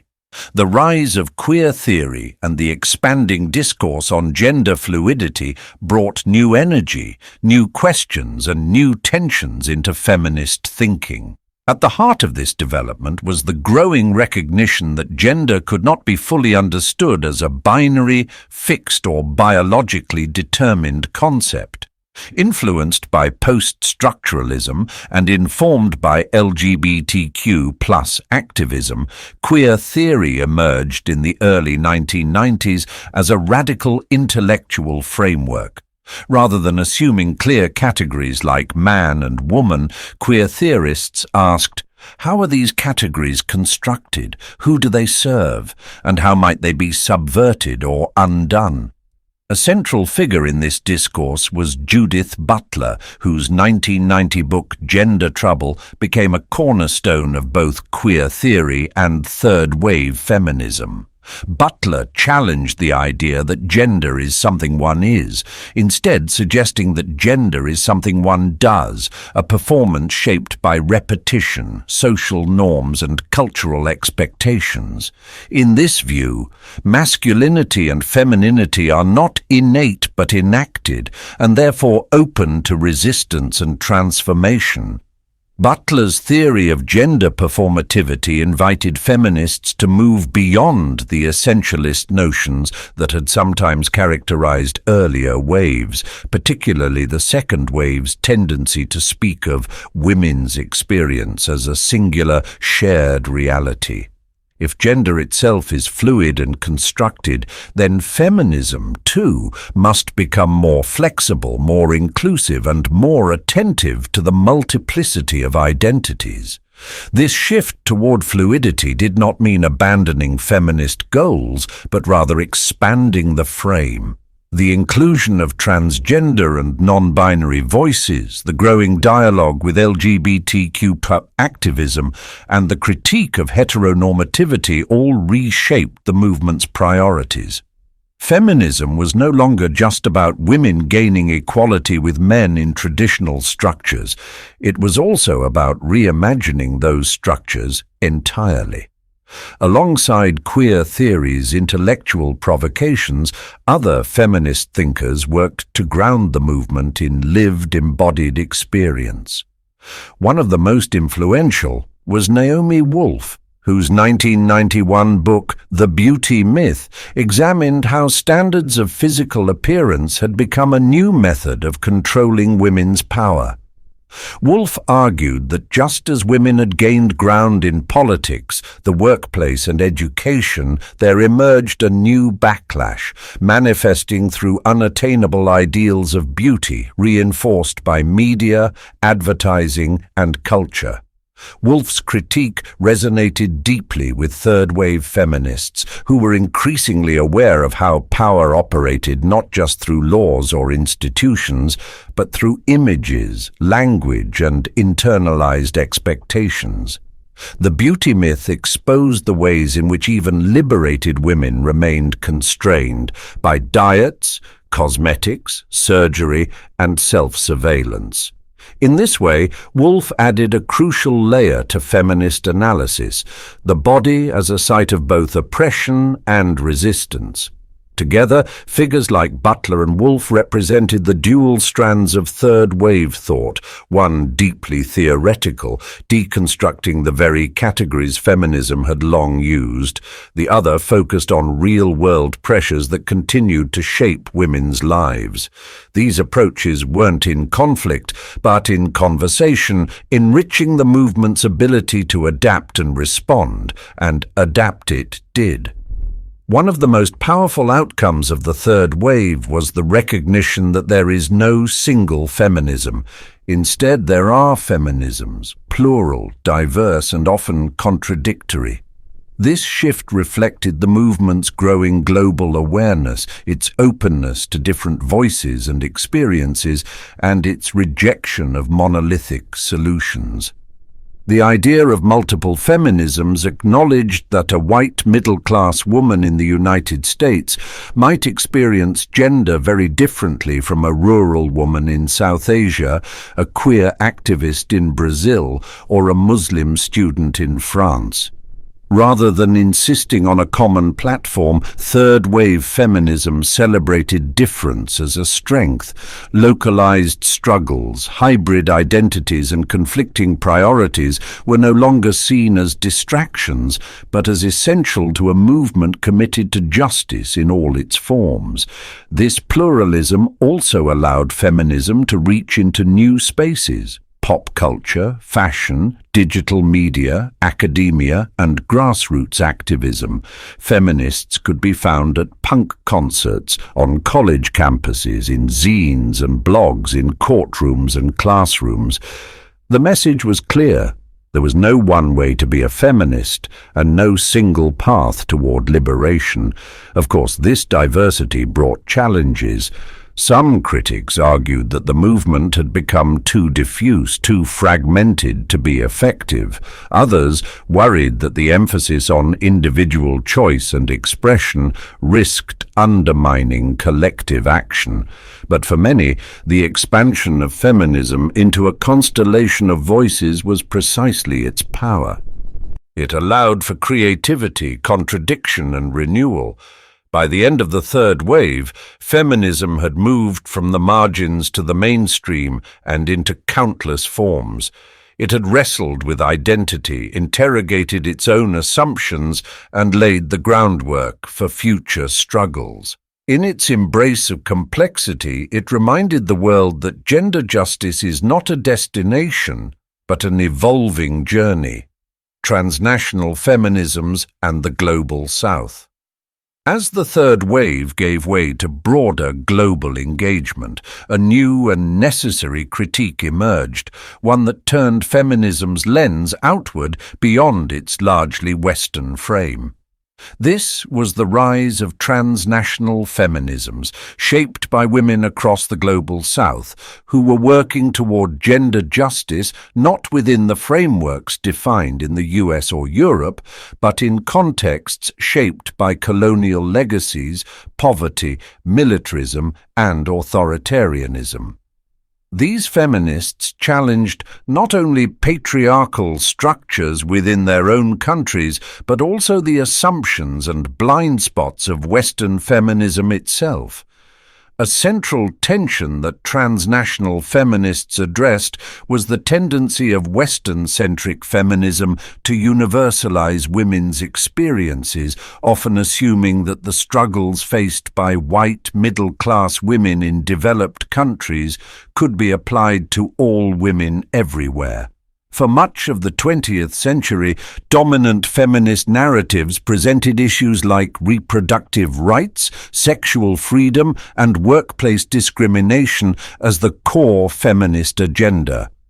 While important, these issues sometimes ignored the daily realities faced by women in post-colonial societies, where access to clean water, freedom from state violence, food security, and education were far more pressing. This critique was not just theoretical, it was political. Women from the global South pointed out that aid programs, NGOs, and international feminist conferences often centered white Western voices and imposed external frameworks that did not align with local customs, values, or political contexts.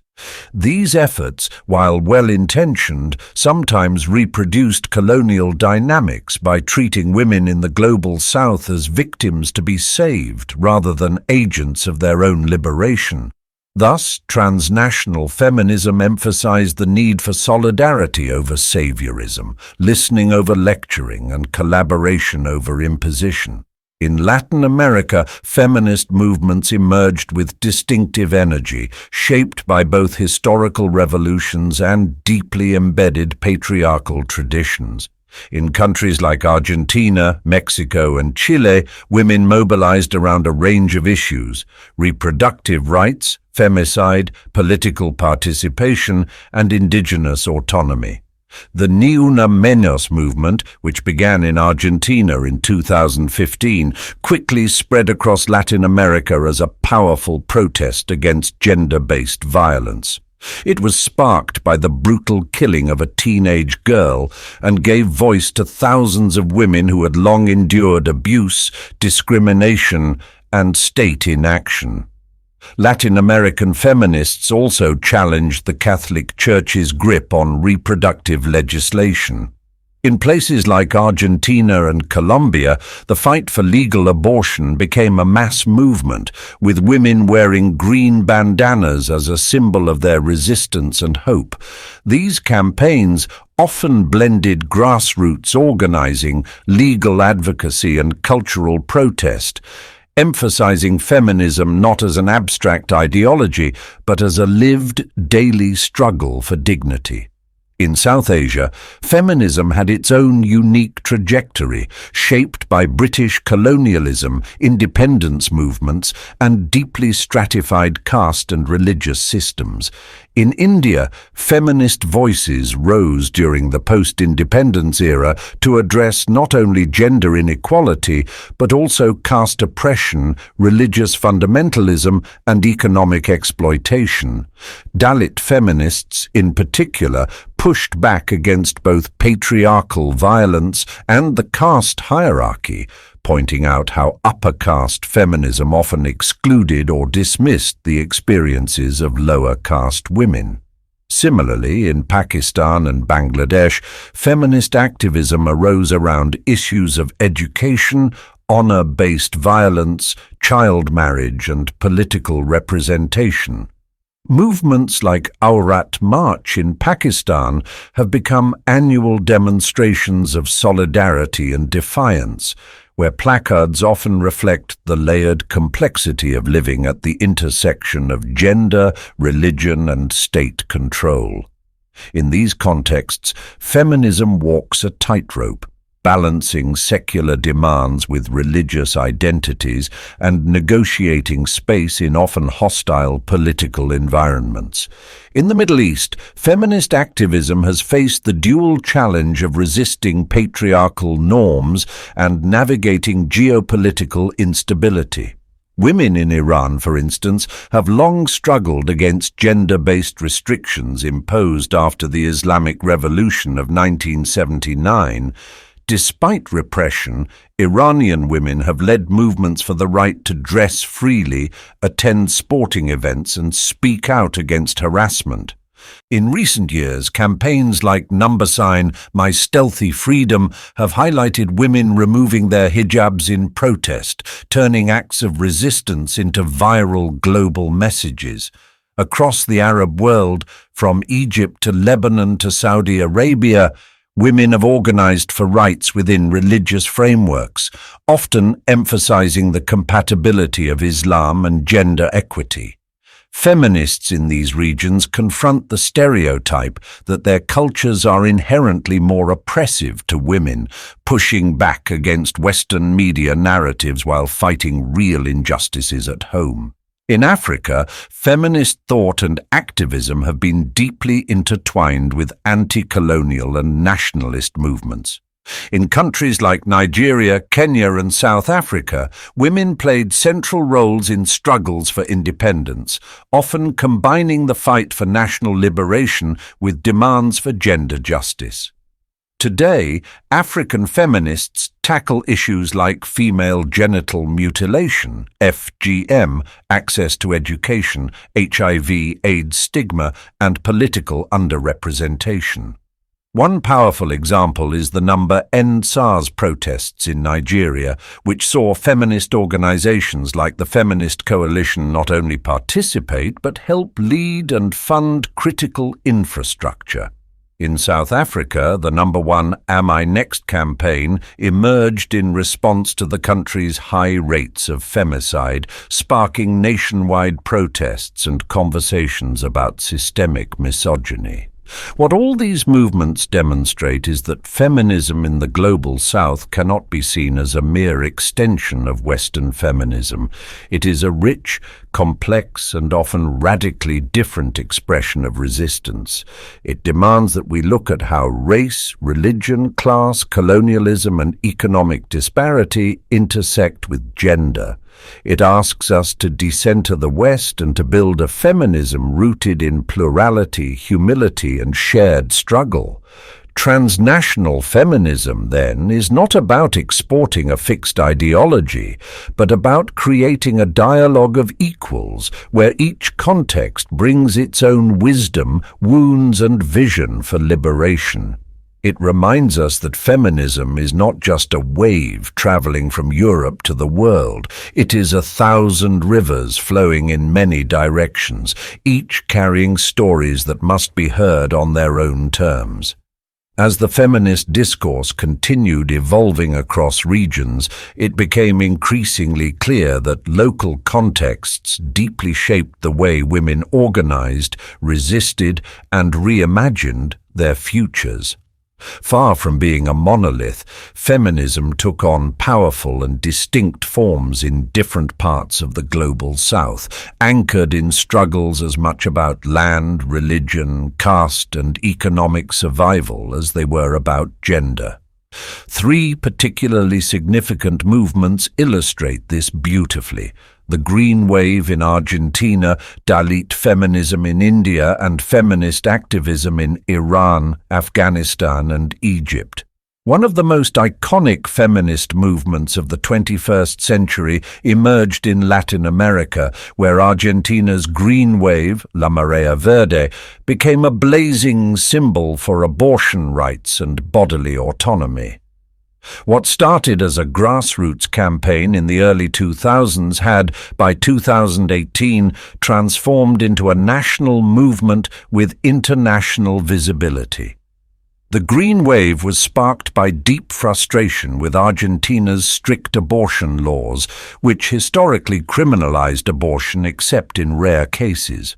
For decades, unsafe, illegal abortions led to the deaths of thousands of women, many of them poor and young. In response, activists, students, health workers, and ordinary citizens formed the national campaign for the right to legal, safe, and free abortion, wearing green bandanas that came to symbolize their cause. By 2018, the issue reached Argentina's National Congress. The bill passed the lower house but was narrowly defeated in the Senate. Despite this setback, millions of women flooded the streets in protest, with the wave spilling over into Chile, Mexico, Colombia, and beyond. In 2020, the tide turned. After decades of tireless advocacy, Argentina legalized abortion up to 14 weeks, making it one of the few Latin American countries to do so. The Green Wave stood out not just for its success, but for its method. It was intersectional, youth-driven, decentralized, and rooted in Latin American feminist traditions. It fused legal advocacy with art, protest, and community care, redefining what feminist resistance could look like in the 21st century. In India, another powerful feminist current runs through the lives and activism of Dalit women, historically oppressed by the caste system and often marginalized within mainstream feminist spaces. Dalit feminism arose out of necessity as Dalit women faced triple oppression of caste, class, and gender.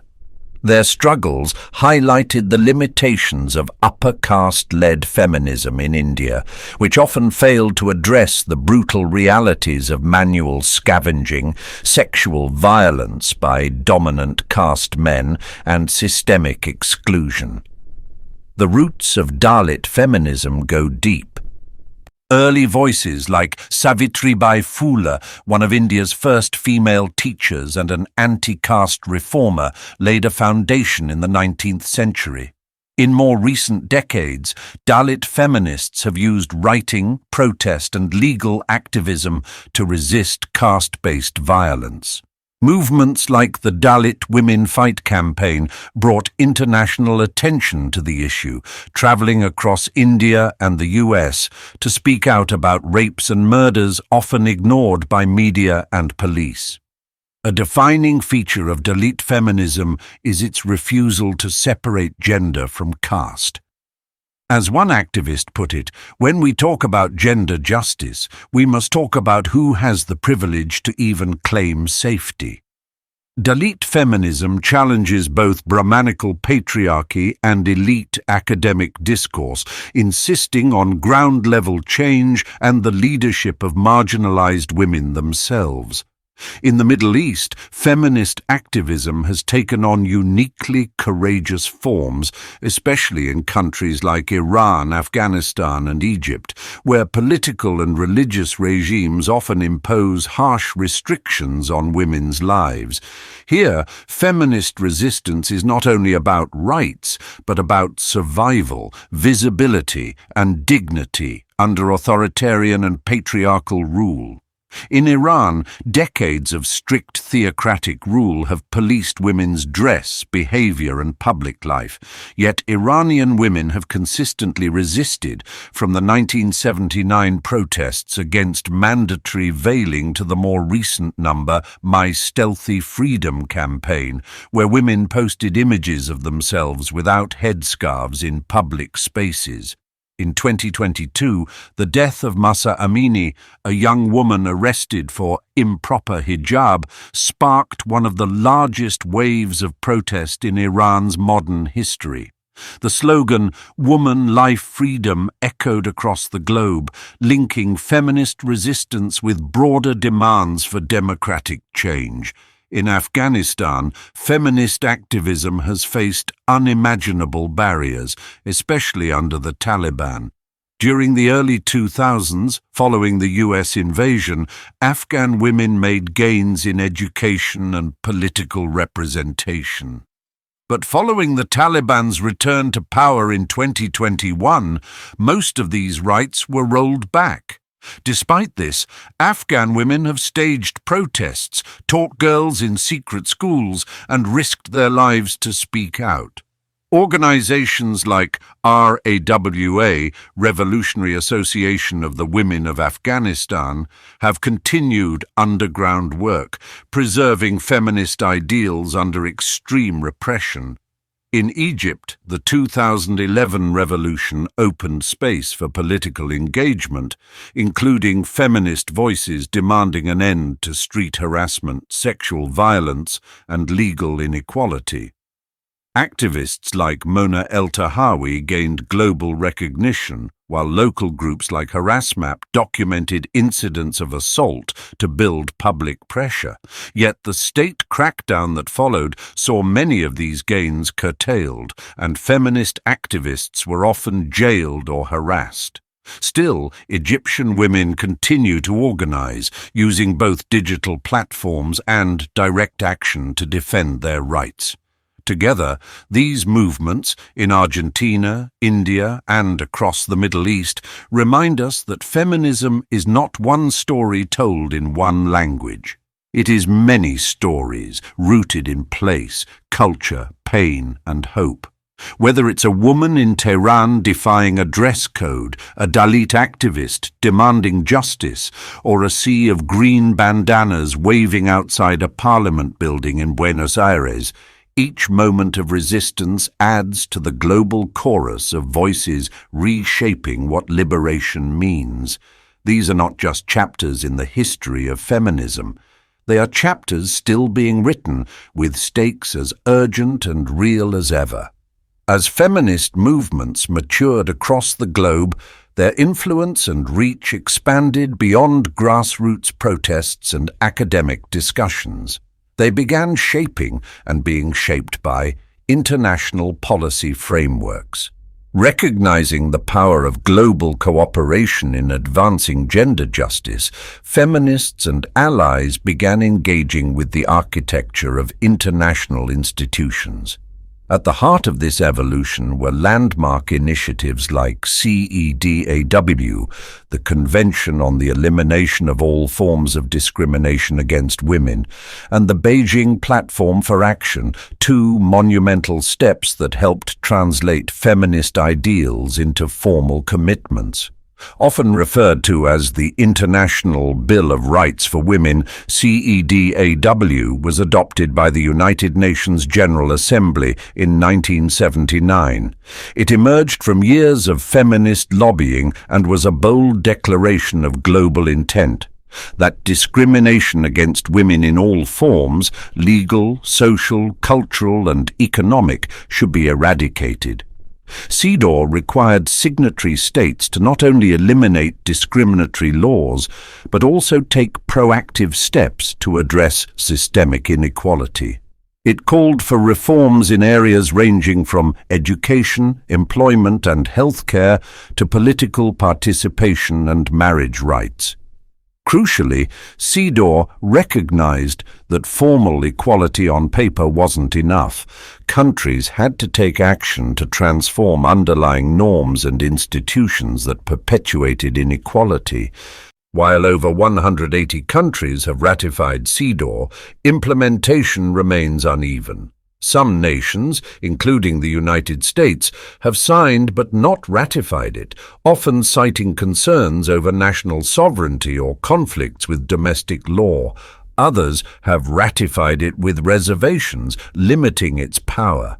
Still, CEDAW has provided a valuable framework for local activists to hold governments accountable, offering legal language and precedent that can be cited in domestic courts and human rights reports.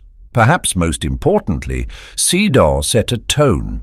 Women's rights are not just a local issue, but a matter of international concern, deserving attention, resources, and action on the global stage.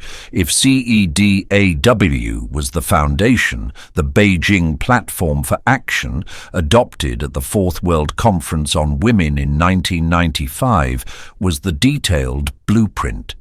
The conference, held in Beijing, brought together over 30,000 participants from governments, NGOs and civil society, marking one of the most significant feminist gatherings in modern history.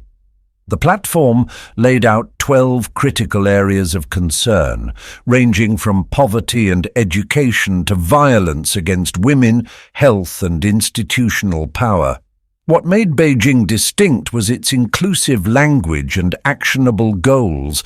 It acknowledged that women are not a homogeneous group and that issues of race, ethnicity, class, disability and sexuality must be addressed in tandem. The Beijing platform didn't just call for equality, it demanded transformation. It emphasized the need to shift not only laws but attitudes and power structures, to include women in leadership at every level, and to provide the resources and support needed for real, lasting change. Each country was expected to develop national action plans based on the Beijing framework. Over the years, these have led to policy changes, gender audits, and new government ministries or units focused on women's empowerment. The platform continues to be referenced today, particularly during global reviews like Beijing +20, where progress is measured and new strategies are crafted. The significance of Beijing lies not just in its documents, but in the moment it created, a visible, undeniable demonstration of the power of transnational feminism. Women from across cultures and ideologies came together, debated, collaborated, and emerged with a shared roadmap. It was, and remains, a profound milestone. While international frameworks provided scaffolding, real change continued to be shaped by local struggles and contexts. One of the most important lessons of transnational feminism is that there is no single universal feminism. Rather, there are many feminisms, each rooted in specific histories, languages, and traditions. In Brazil, feminism has grown alongside anti-racism and indigenous rights movements, often responding to deep state violence and economic inequality. In Nigeria, groups like Women's Rights Advancement and Protection Alternative, RAPA, tackle issues ranging from forced marriage to legal literacy, all while negotiating religious and cultural norms. In South Korea, the digital feminist wave mobilized against systemic misogyny through movements like Escape the Corset and A Me Too Korea, challenging both media and workplace hierarchies. Even within single nations, timelines diverge. In India, urban and rural feminism often operate in distinct spheres with different priorities. City-based groups may focus on representation and online abuse, while village coalitions organize around land rights, caste violence, and access to sanitation. In Indonesia, religious feminist organizations blend Islamic theology with feminist ethics, offering a deeply contextual and spiritual feminism that feels both radical and familiar. These local feminisms often face criticism from more Western-centric frameworks, dismissed as behind, incomplete, or culturally incompatible. But such critiques overlook the adaptive brilliance of localized resistance. Feminism in these regions doesn't always look like marches or legal briefs. It might take the form of community kitchens, informal savings groups, underground schools, or whispered conversations in family courts. And yet, despite their differences, there is a common thread, a refusal to accept inequality as natural or inevitable. Whether expressed through a national action plan or a handwritten flyer in a village square, the shared message is clear. The world as it is not enough. In the intricate dance between global blueprints and local battles, feminism continues to unfold, sometimes in harmony, sometimes in tension, always in motion. CEDAW and the Beijing platform may set the stage, but the real drama plays out in the millions of everyday acts, courageous, imperfect, urgent, that carry feminist hopes forward across the global South. Digital feminism and the online battlefield. As the 21st century unfurled and digital technology began to shape daily life, feminist discourse found new frontiers online. The early 1990s to the early 2000s witnessed the quiet emergence of feminist blogs and forums, which laid the groundwork for what would later become a robust and complex arena of digital activism. These online spaces, though relatively modest in their beginnings, became essential tools for education, solidarity, and resistance, allowing feminists to bypass traditional media and academic gatekeeping in favor of self-publishing, direct engagement, and global reach. In these early days, platforms such as LiveJournal, Blogspot, and WordPress hosted feminist writers who explored everything from pop culture critiques and personal narratives to policy debates and academic theory. These blogs allowed women, many of whom felt excluded from mainstream feminist institutions, to share lived experiences, challenge dominant narratives, and develop new frameworks for discussing gender, race, and sexuality. It was not unusual to see a long-form essay on body politics published one day, and a deeply intimate story about workplace harassment the next. This mix of personal and political quickly became the hallmark of online feminist spaces. Notable blogs like Feministing, launched in 2004, stood at the forefront of this movement. It was created by young feminists who wanted to make the movement more accessible to a broader audience. Feministing was informal yet incisive, critical yet conversational. It invited readers to engage, comment, debate, and reflect. This democratization of discourse proved transformative. It brought feminism to younger audiences who may never have encountered it in a classroom or through mainstream media. Alongside blogs, forums such as Shakesville, Pandagon, and the F-Word UK fostered active communities. These digital gathering places allowed for sustained conversations on intersectionality, reproductive rights, and media representation.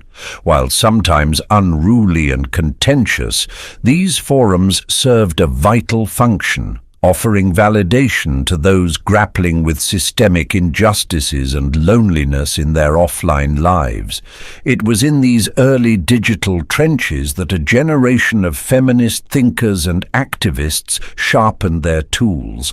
By the late 2000s, with the rise of social media platforms like Twitter and Facebook, feminist expression evolved yet again, becoming faster, more reactive, and increasingly viral. Enter hashtag activism, a phrase used to describe the use of hashtags to unify conversations around shared experiences and political causes. Though simple in appearance, these hashtags functioned like digital protest signs, succinct, memorable, and infinitely shareable. One of the most resonant examples was number Yes All Women, which emerged in 2014 following the Isla Vista killings in California. While not initially created by an organized campaign, the hashtag quickly spread as women around the world shared personal stories of harassment, fear, and everyday misogyny. The power of the hashtag lay not in shock value but in volume. It created a tapestry of voices that had long been marginalized or dismissed. For many, the hashtag Yes All Women offered validation and visibility. It was a collective exhale of truths rarely spoken aloud. Similarly, Everyday Sexism, launched by British activist Laura Bates in 2012, provided a platform for women to chronicle instances of sexism they encountered in daily life. From catcalling and workplace discrimination to more subtle forms of bias, the stories poured in from around the globe. The project eventually grew into a website and a published book, archiving thousands of stories that underscored how persistent and normalized gender inequality remains. These hashtags were not just moments, they were movements. They redefined how feminist organizing could operate in a digital age, leaderless, decentralized, and often grassroots. They offered a kind of radical accessibility. Anyone with an internet connection could participate, contribute, and bear witness. For young people especially, social media became a primary site of political consciousness and feminist education. Yet, digital feminism also had its complexities. The speed of online discourse sometimes favored reaction over reflection, and the anonymity of the internet could invite hostility and harassment. Nonetheless, the rise of feminist blogging and hashtag activism marked a profound shift. Feminism was no longer confined to lectures, conferences, or printed journals. It was being typed, tweeted, and posted in real time, responsive to the world's unfolding injustices. In these early decades of the digital age, feminist voices not only survived, they multiplied, adapted, and reached further than ever before. From humble blog posts to viral hashtags, feminism had carved out its space in the vast and ever-evolving terrain of the internet. And, though the online world would continue to change with new platforms, new dangers, and new audiences, the digital battlefield had been claimed as a space of resistance, reckoning, and resilience. As feminism entered the mid-2010s, its digital evolution moved beyond static blogs and into dynamic, fast-moving platforms. Twitter became a crucible of activism, where ideas could be shared, dissected, and amplified in real time. Short, sharp, and sometimes fiery, tweets became a new form of political engagement. A feminist could post a thought-provoking thread on consent culture or respond immediately to breaking news about reproductive rights. These Twitter storms, coordinated surges of tweets around a single issue or hashtag, brought visibility to underreported stories and allowed grassroots campaigns to trend globally. Alongside Twitter, Tumblr offered a very different but equally significant feminist space. More visual and less character-limited than Twitter, Tumblr allowed users, especially younger women and queer individuals, to explore identity, body politics, and intersectional theory through a mix of images, GIFs, essays, and reblogs. It became a hub for educational infographics, personal confessions, critiques of beauty standards, and reimaginings of historical figures through feminist lenses. Tumblr was also a breeding ground for feminist memes, a phenomenon that may seem trivial but proved impactful. Memes distilled complex ideas, such as internalized misogyny or the male gaze, into digestible, often humorous formats. In doing so, they opened the door for users to engage with feminist concepts in informal, accessible ways. Meme culture bridged academic theory and popular culture, allowing younger generations to encounter and discuss feminist issues without needing access to formal institutions or published literature. A joke about gender roles could spark 100 reblogs, each adding nuance or critique. In this way, Tumblr created a layered, living archive of feminist thought in progress, shaped collectively by its users. However, as feminism became more prominent in digital public spaces, resistance and backlash followed swiftly. Online platforms, while empowering in many respects, also exposed feminists to new forms of hostility. Online abuse, often gendered in nature, became a constant hazard for women and marginalized groups speaking out. Trolls would swarm comment sections, weaponize anonymity, and flood inboxes with threats. More insidious was the practice of doxing, the deliberate release of someone's private information, such as home address or phone number, with malicious intent. Feminist writers, gamers, and journalists were disproportionately targeted, especially when their work challenged patriarchal or racist norms. Perhaps the most high-profile case of this backlash was Gamergate, which erupted in 2014. While ostensibly sparked by a dispute in the gaming community, Gamergate quickly morphed into a coordinated campaign of harassment against women in tech and media, particularly those advocating for feminist critiques of video games.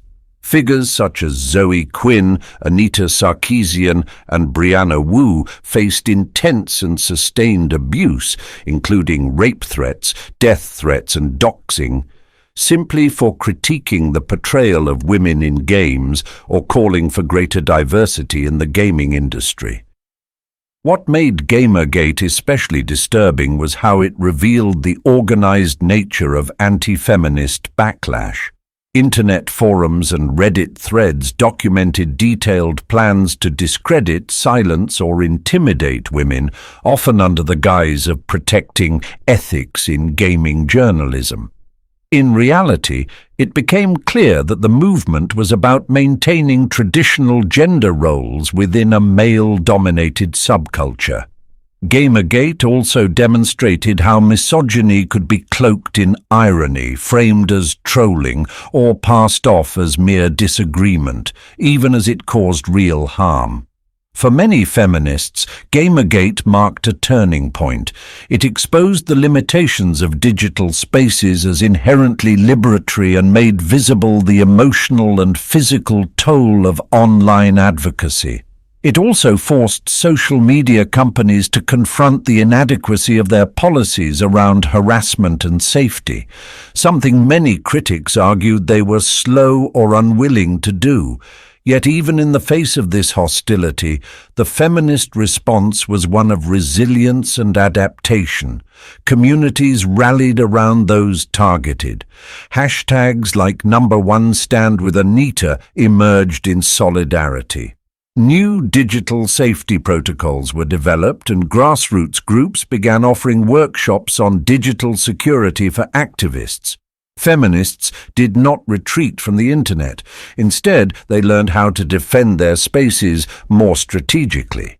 The tension between empowerment and exposure remains one of the defining features of digital feminism. On one hand, the internet offers unprecedented reach, speed, and connectivity. On the other, it opens activists up to a kind of surveillance, violence, and vulnerability that is hard to prepare for. Yet, through memes, threads, and storms of solidarity, feminism continues to adapt, using the tools of the internet to fight for a more just and inclusive digital world. As the digital era matured, feminism found itself equipped with a new arsenal of tools, not just for expression, but for action. From email listservs in the 1990s to WhatsApp groups, Google Docs, and encrypted messaging platforms today, the infrastructure of activism has expanded and evolved. Organizing protests that once took weeks of phone calls, flyers, and physical meetings could now be coordinated in hours. Feminist activists embraced these digital tools not just for visibility but for mobilization. In the 2010s, platforms like Facebook, Twitter, Signal, and Telegram became vital hubs for real-time planning. Events such as the Women's March in 2017 relied heavily on these technologies to coordinate logistics across hundreds of cities worldwide. Shared maps, infographics, live updates, and legal support guides were distributed seamlessly via social media and cloud-based tools. Protest signs, chants, and strategies were collectively generated and circulated, making movements feel unified even across distances. #activism also evolved from merely spreading awareness to facilitating action. Campaigns like #MeToo and #NiUnaMenos weren't just digital. They translated into physical demonstrations, legislative hearings, and shifts in public consciousness. Organizers used Instagram stories to rally people to locations, Zoom to train volunteers, and even TikTok to educate younger audiences on civic participation, mutual aid, and feminist history. For those living under authoritarian regimes or in countries with restricted civil liberties, digital tools provided a lifeline, a way to connect with global feminist networks, share resources, and resist state censorship. Moreover, platforms such as CrowdMap and Google Forms enabled decentralized data collection. For example, feminist collectives in South Asia and Latin America began documenting cases of gender-based violence or street harassment through anonymous reporting systems, often visualized in real time. These maps did more than represent numbers. They turned pain into policy, statistics into strategy. They helped activists present concrete demands backed by lived experience and hard data. Yet for all their promise, digital tools came with complications. Feminism's increasing visibility online meant that it wasn't just reaching allies, it was also attracting adversaries. This is where the metaphor of the double-edged sword becomes unavoidable. The internet gave voice to millions who had historically been silenced, but it also provided new channels for those who sought to silence them. Harassment in digital spaces became a pervasive threat. The very platforms used to organize protests were exploited by trolls and bad faith actors to dox, threaten, and intimidate feminist organizers. Surveillance was not limited to state powers. Private individuals and coordinated groups weaponized data against women, particularly those from marginalized communities. Social media algorithms, designed to amplify engagement, often prioritized outrage and conflict, making feminist voices more likely to be targeted simply by being visible.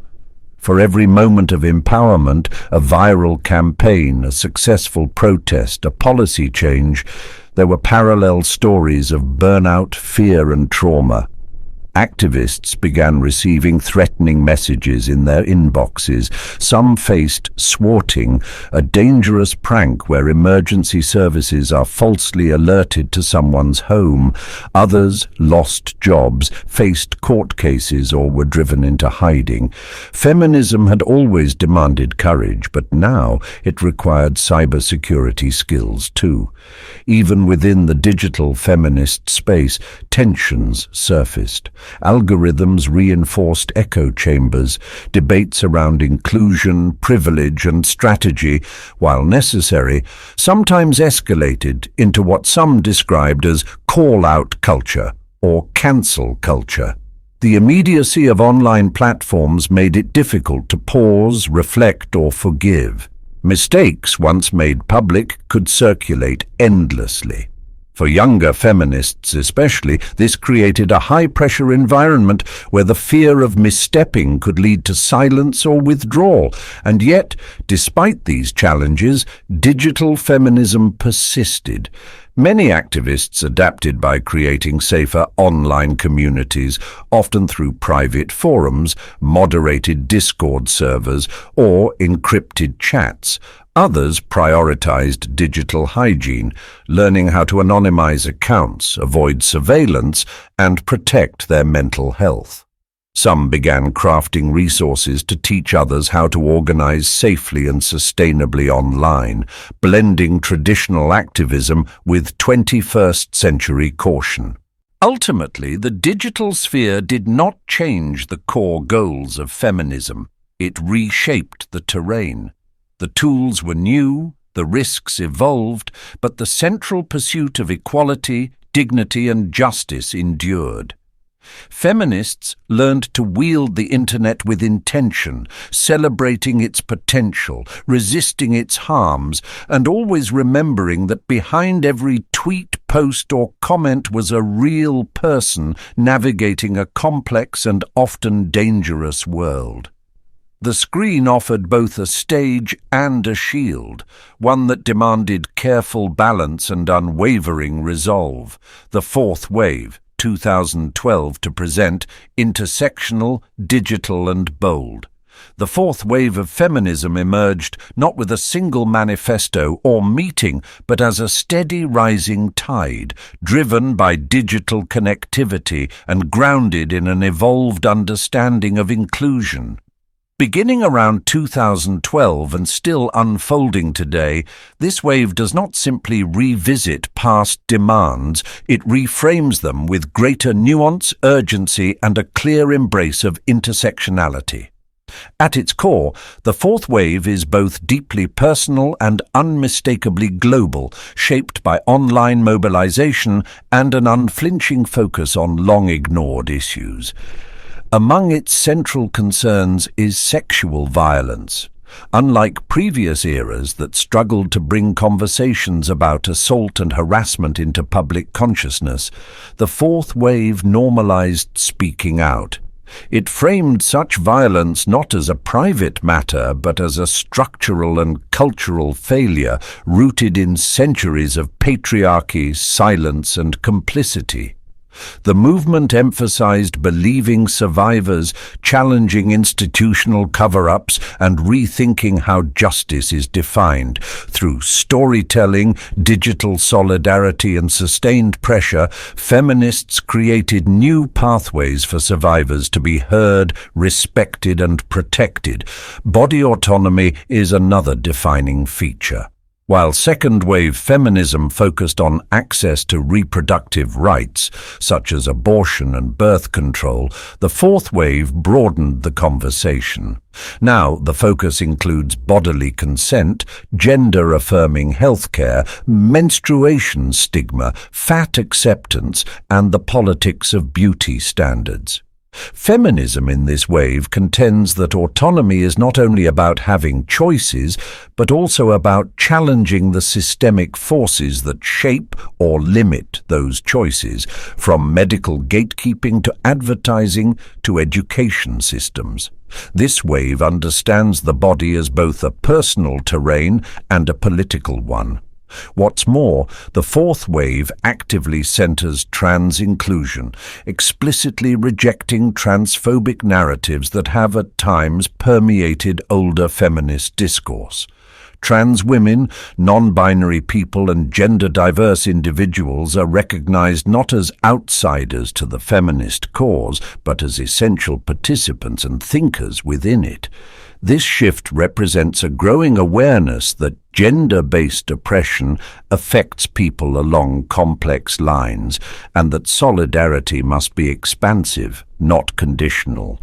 Another pillar of the fourth wave is its focus on mental health, a topic that historically carried stigma even within activist spaces. Feminists today are deeply concerned with how patriarchy, capitalism, and systemic racism affect emotional well-being. Conversations about burnout, trauma, neurodivergence, and healing are now integral to organizing spaces.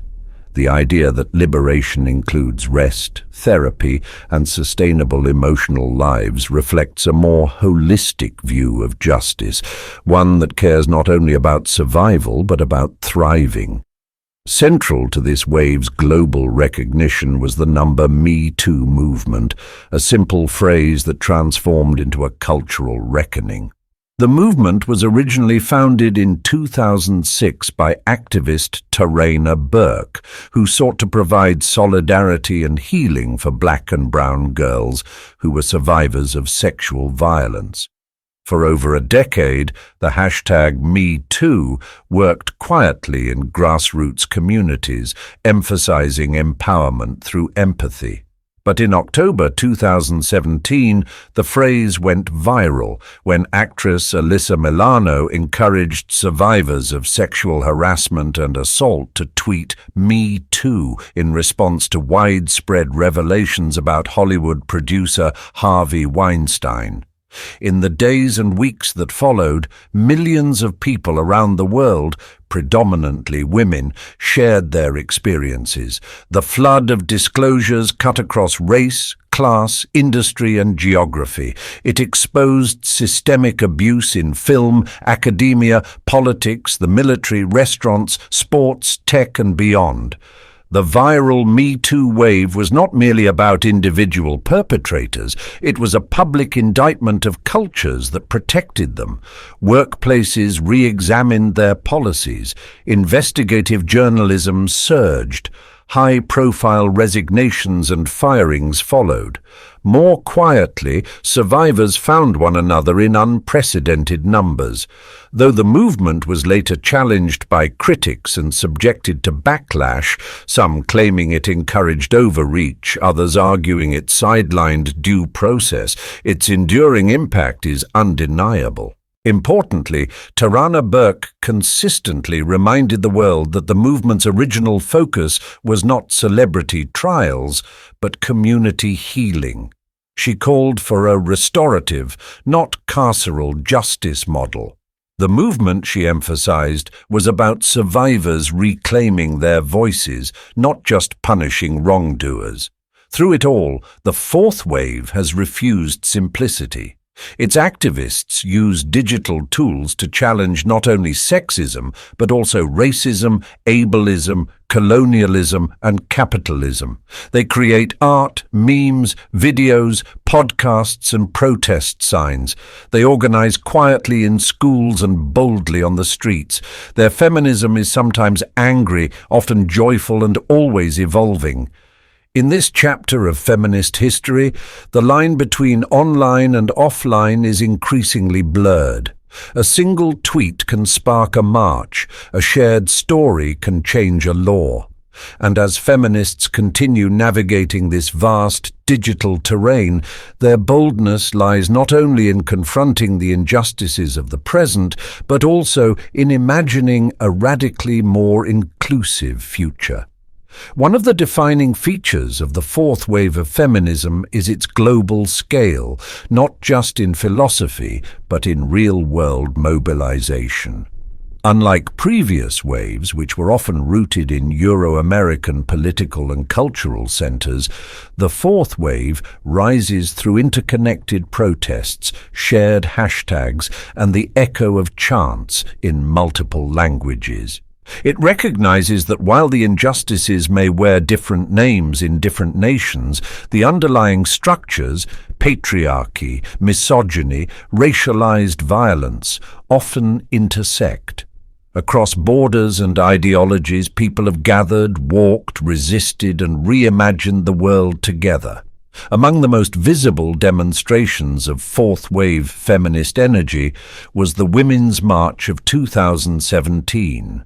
sparked by the inauguration of Donald Trump, a figure who had been recorded making degrading comments about women and who represented broader anxieties about the rollback of reproductive rights and civil protections. The march became a symbol of resistance. Held on January 21st, 2017, just one day after the inauguration, the main march in Washington, D.C. drew over 500,000 people, making it one of the largest single-day protests in U.S. history.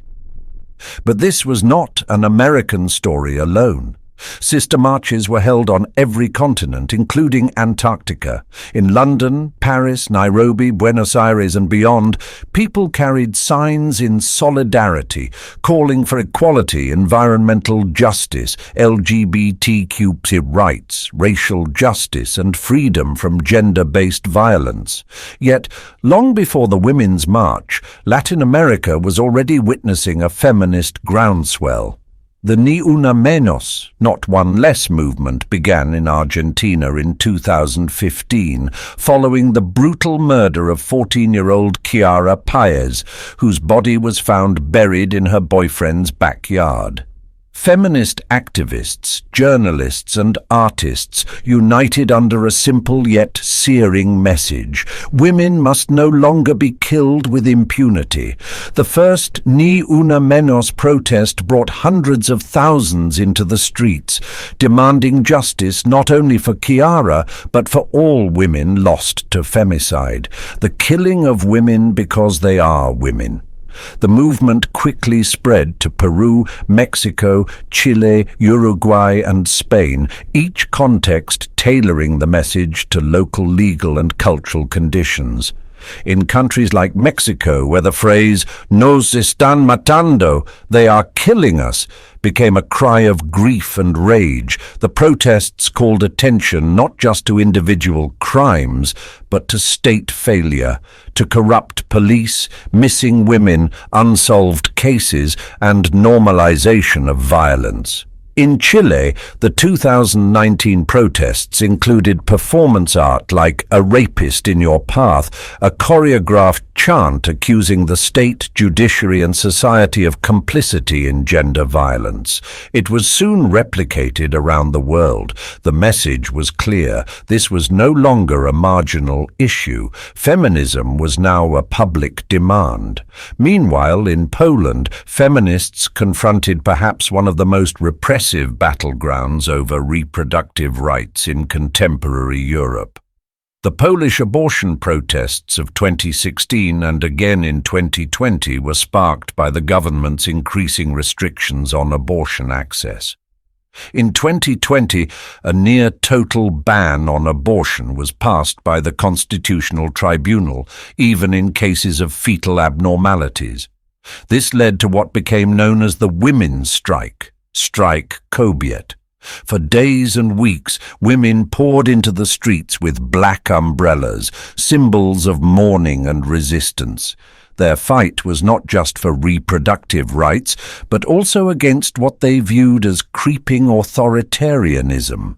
Young women, students and artists led the charge, and feminist slogans filled the squares of Warsaw and Krakow.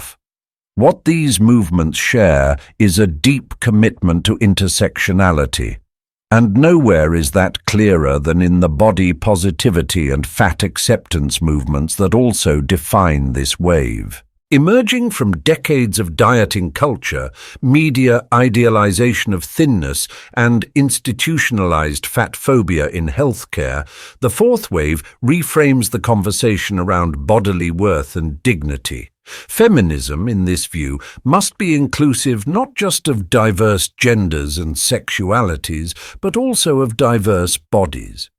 The body positivity movement, popularized through platforms like Instagram and TikTok, challenges the idea that beauty and thinness are prerequisites for visibility, value, or self-respect. It draws attention to the intersection between weight discrimination and other social forces, race, disability, class, arguing that these are not merely aesthetic issues but structural ones. Fat acceptance goes further, questioning the assumptions that larger bodies are inherently unhealthy or undisciplined, and calls for medical equity, clothing access, and cultural representation. Closely linked to this is the rise of decolonial feminism, a perspective that interrogates how colonial history, white supremacy, and cultural imperialism have shaped global standards of femininity and womanhood. It resists the imposition of Western feminist frameworks onto non-Western contexts and calls for local indigenous knowledge systems to be respected within feminist discourse. For decolonial feminists, issues like land sovereignty, environmental justice, linguistic rights, and cultural preservation are as central to gender justice as are laws or reproductive access. In all of this, the fourth wave is marked by plurality in its geographies, its bodies, its stories. It offers not a single definition of liberation, but a chorus of voices marching across continents and pixels alike, shaping a feminism that is bold, layered, and global. As the fourth wave of feminism matured through the 2000s and into the 2020s, a new set of questions began to rise, this time from within. Even while the movement expanded in reach and influence, many voices began to scrutinize its alignment with market values and social trends. This gave rise to a critique of neoliberal feminism, a term that reflects concerns about how capitalist logic, branding, and personal ambition were subtly reshaping feminist goals. Neoliberal feminism often emphasizes individual empowerment over structural change. It tends to frame feminist success through stories of women breaking the glass ceiling, leaning in, or becoming CEOs, powerful narratives, yes, but often narrowly focused on a specific type of woman, usually white, Western, educated, and able-bodied. While these stories are not inherently problematic, critics argue that when feminism becomes a personal brand or a commodity sold through merchandise, Instagram slogans, or TED Talks, it risks becoming detached from the collective struggle that defines feminist history. This version of feminism, critics say, is comfortable within existing systems. It celebrates visibility but not redistribution. It uplifts ambition but not always solidarity. And most importantly, it can sidestep the struggles of those whose battles are not about boardrooms or media presence, but about survival, those dealing with racism, poverty, ableism, or state violence. When feminism is packaged for corporate palatability, its edges are softened. Radical demands are reframed as personal growth. Movements are translated into trends.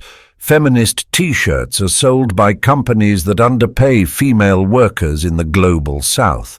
Alongside this critique came the concept of performative allyship, actions or declarations of support that are more about appearances than commitment.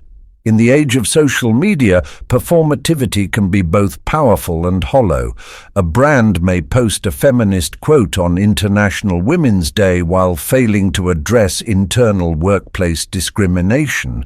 An influencer may hashtag #MeToo or #Black Lives Matter without acknowledging how their own platforms uphold exclusionary norms. These gestures, while often well-intentioned, risk substituting visibility for accountability. Activists began to ask who benefits from these posts, who is being censored, and what happens when the hashtag fades.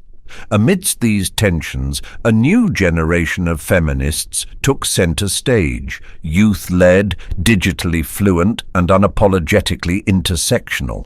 These voices found their home not in newspapers or book deals, but on platforms like TikTok, Instagram, and in the intimate space of podcasts. The tone was different, candid, Ironic, often humorous, but no less informed. A 17-year-old might post a 60-second TikTok unpacking the difference between equity and equality. A 22-year-old might start a podcast discussing the cultural politics of beauty standards or sexual consent in hookup culture. This youth-led discourse is characterized by its blend of academic literacy and cultural immediacy. Many young feminists are fluent in both Kimberly Crenshaw and meme culture. They might quote bell hooks and also remix audio clips for reels. Their activism often blurs the line between education and entertainment, using trends to expose deeper truths. Hashtags like feminist talk, sext, or body politics have become searchable archives of grassroots knowledge sharing. Platforms like Instagram offer more than selfies. They serve as infographics hubs, with carousel posts breaking down topics like reproductive justice, emotional labor, or queer allyship. These posts circulate widely, particularly among Gen Z audiences, creating networks of awareness that bypass traditional gatekeepers of media and education. Some accounts have millions of followers, others reach just a few hundred, but in niche communities those conversations are profound. Podcasts, too, offer an unfiltered space where feminist conversations can unfold with nuance. Whether it's long-form interviews with activists, solo reflections from young women navigating politics and identity, or roundtables about race, gender, and technology, these formats create intimacy. Listeners are not just absorbing, they are being invited into a shared process of questioning, reflecting, and resisting. Importantly, this digital feminism is fluid. It is less interested in rigid ideology and more attuned to lived experience. It acknowledges that feminism today must address the mental health crisis, climate anxiety, the effects of surveillance capitalism, and the intersections of gender with neurodiversity or sexuality in ways previous waves did not always reach. At the same time, this approach is not without criticism. Concerns persist about echo chambers, the performativity even within grassroots spaces, and the mental toll of constant online engagement. Algorithms shape what is seen, liked, and shared, creating pressure to conform to a certain kind of feminist persona or aesthetic. There are also worries about misinformation, where well-meaning but oversimplified posts can mislead or flatten complex ideas. Still, the fourth wave's strength lies in its responsiveness to global events, to injustice, and to each other. As feminism continues its digital evolution, it becomes increasingly clear. The fight for justice is not just happening in courts or parliaments, but in comment sections, live streams, and the spaces where young people are redefining what it means to care, to speak, and to act. The fourth wave is not waiting to be validated by institutions. It is already here, scrolling, posting, learning, and organizing. And through its contradictions, critiques, and creativity, it reflects the enduring heartbeat of a movement that adapts with each generation it meets. Accusations of cancel culture, internal divisions, and ideological splinters, critiques of exclusion, transphobia, TERFs, ableism, classism. As feminism moved deeper into the fourth wave and expanded its reach through digital channels and global activism, it also began to attract sharper scrutiny from both outside and within.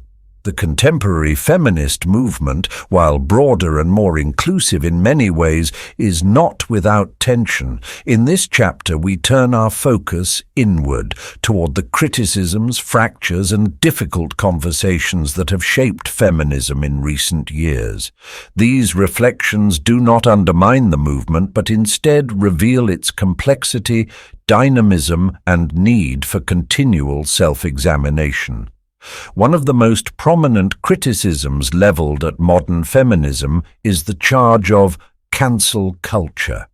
Critics, ranging from right-wing commentators to some centrist and even progressive voices, argue that online feminist spaces can be unforgiving, judgmental, and punitive. At the heart of this debate lies the question of accountability. When someone in the public eye expresses a harmful or outdated view about gender or sexuality, how should society respond? Supporters of digital call-outs often view them as a way to hold powerful figures accountable, particularly when traditional institutions fail to do so. Detractors, however, argue that the practice can devolve into public shaming, silencing, and a loss of nuance. This debate has created significant tension within feminist communities themselves. Internal divisions and ideological splinters have become increasingly visible. Feminism today is not a singular entity. It is a collection of intersecting movements with differing priorities, strategies, and worldviews. For instance, one group may focus heavily on legislative change, while another advocates for cultural transformation through art or education. Some feminists lean into individual empowerment, others emphasize structural dismantling. This ideological diversity can be a strength, but also a source of conflict. Conflicts often arise around the pace and direction of progress. Generational divides emerge when older feminists, shaped by earlier battles, encounter younger activists who critique their frameworks as outdated or exclusionary. Their activism often blurs the line between education and entertainment, using trends to expose deeper truths. Hashtags like feminist talk, sext, or body politics have become searchable archives of grassroots knowledge sharing. Platforms like Instagram offer more than selfies. They serve as infographics hubs, with carousel posts breaking down topics like reproductive justice, emotional labor, or queer allyship. These posts circulate widely, particularly among Gen Z audiences, creating networks of awareness that bypass traditional gatekeepers of media and education. Some accounts have millions of followers, others reach just a few hundred, but in niche communities those conversations are profound. Podcasts, too, offer an unfiltered space where feminist conversations can unfold with nuance. Whether it's long-form interviews with activists, solo reflections from young women navigating politics and identity, or roundtables about race, gender, and technology, these formats create intimacy. Listeners are not just absorbing, they are being invited into a shared process of questioning, reflecting, and resisting. Importantly, this digital feminism is fluid. It is less interested in rigid ideology and more attuned to lived experience. It acknowledges that feminism today must address the mental health crisis, climate anxiety, the effects of surveillance capitalism, and the intersections of gender with neurodiversity or sexuality in ways previous waves did not always reach. At the same time, this approach is not without criticism. Concerns persist about echo chambers, the performativity even within grassroots spaces, and the mental toll of constant online engagement. Algorithms shape what is seen, liked, and shared, creating pressure to conform to a certain kind of feminist persona or aesthetic. There are also worries about misinformation, where well-meaning but oversimplified posts can mislead or flatten complex ideas. Still, the fourth wave's strength lies in its responsiveness to global events, to injustice, and to each other. As feminism continues its digital evolution, it becomes increasingly clear. The fight for justice is not just happening in courts or parliaments, but in comment sections, live streams, and the spaces where young people are redefining what it means to care, to speak, and to act. The fourth wave is not waiting to be validated by institutions. It is already here, scrolling, posting, learning, and organizing. And through its contradictions, critiques, and creativity, it reflects the enduring heartbeat of a movement that adapts with each generation it meets. Accusations of cancel culture, internal divisions, and ideological splinters, critiques of exclusion, transphobia, TERFs, ableism, classism. As feminism moved deeper into the fourth wave and expanded its reach through digital channels and global activism, it also began to attract sharper scrutiny from both outside and within. The contemporary feminist movement, while broader and more inclusive in many ways, is not without tension. In this chapter, we turn our focus inward, toward the criticisms, fractures, and difficult conversations that have shaped feminism in recent years. These reflections do not undermine the movement, but instead reveal its complexity, dynamism, and need for continual self-examination. One of the most prominent criticisms leveled at modern feminism is the charge of cancel culture. Critics, ranging from right-wing commentators to some centrist and even progressive voices, argue that online feminist spaces can be unforgiving, judgmental, and punitive. At the heart of this debate lies the question of accountability. When someone in the public eye expresses a harmful or outdated view about gender or sexuality, how should society respond? Supporters of digital call-outs often view them as a way to hold powerful figures accountable, particularly when traditional institutions fail to do so. Detractors, however, argue that the practice can devolve into public shaming, silencing, and a loss of nuance. This debate has created significant tension within feminist communities themselves. Internal divisions and ideological splinters have become increasingly visible. Feminism today is not a singular entity. It is a collection of intersecting movements with differing priorities, strategies, and worldviews. For instance, one group may focus heavily on legislative change, while another advocates for cultural transformation through art or education. Some feminists lean into individual empowerment, others emphasize structural dismantling. This ideological diversity can be a strength, but also a source of conflict. Conflicts often arise around the pace and direction of progress. Generational divides emerge when older feminists, shaped by earlier battles, encounter younger activists who critique their frameworks as outdated or exclusionary.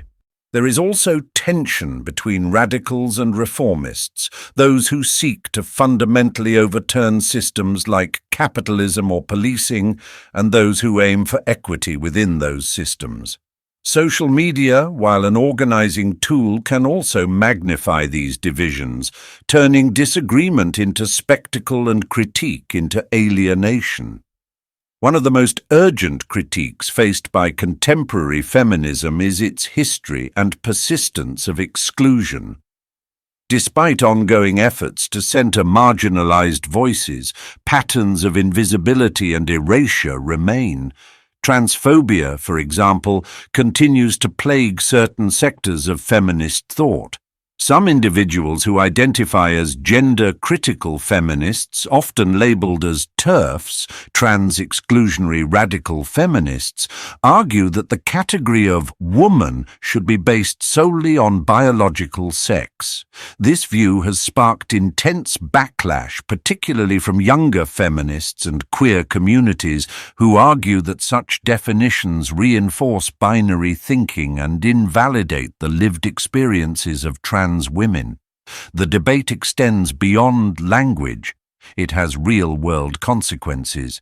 Exclusionary ideologies can fuel harmful legislation, limit access to health care, and reinforce cultural stigma against trans and non-binary individuals. For many, a truly feminist vision cannot be separated from trans liberation.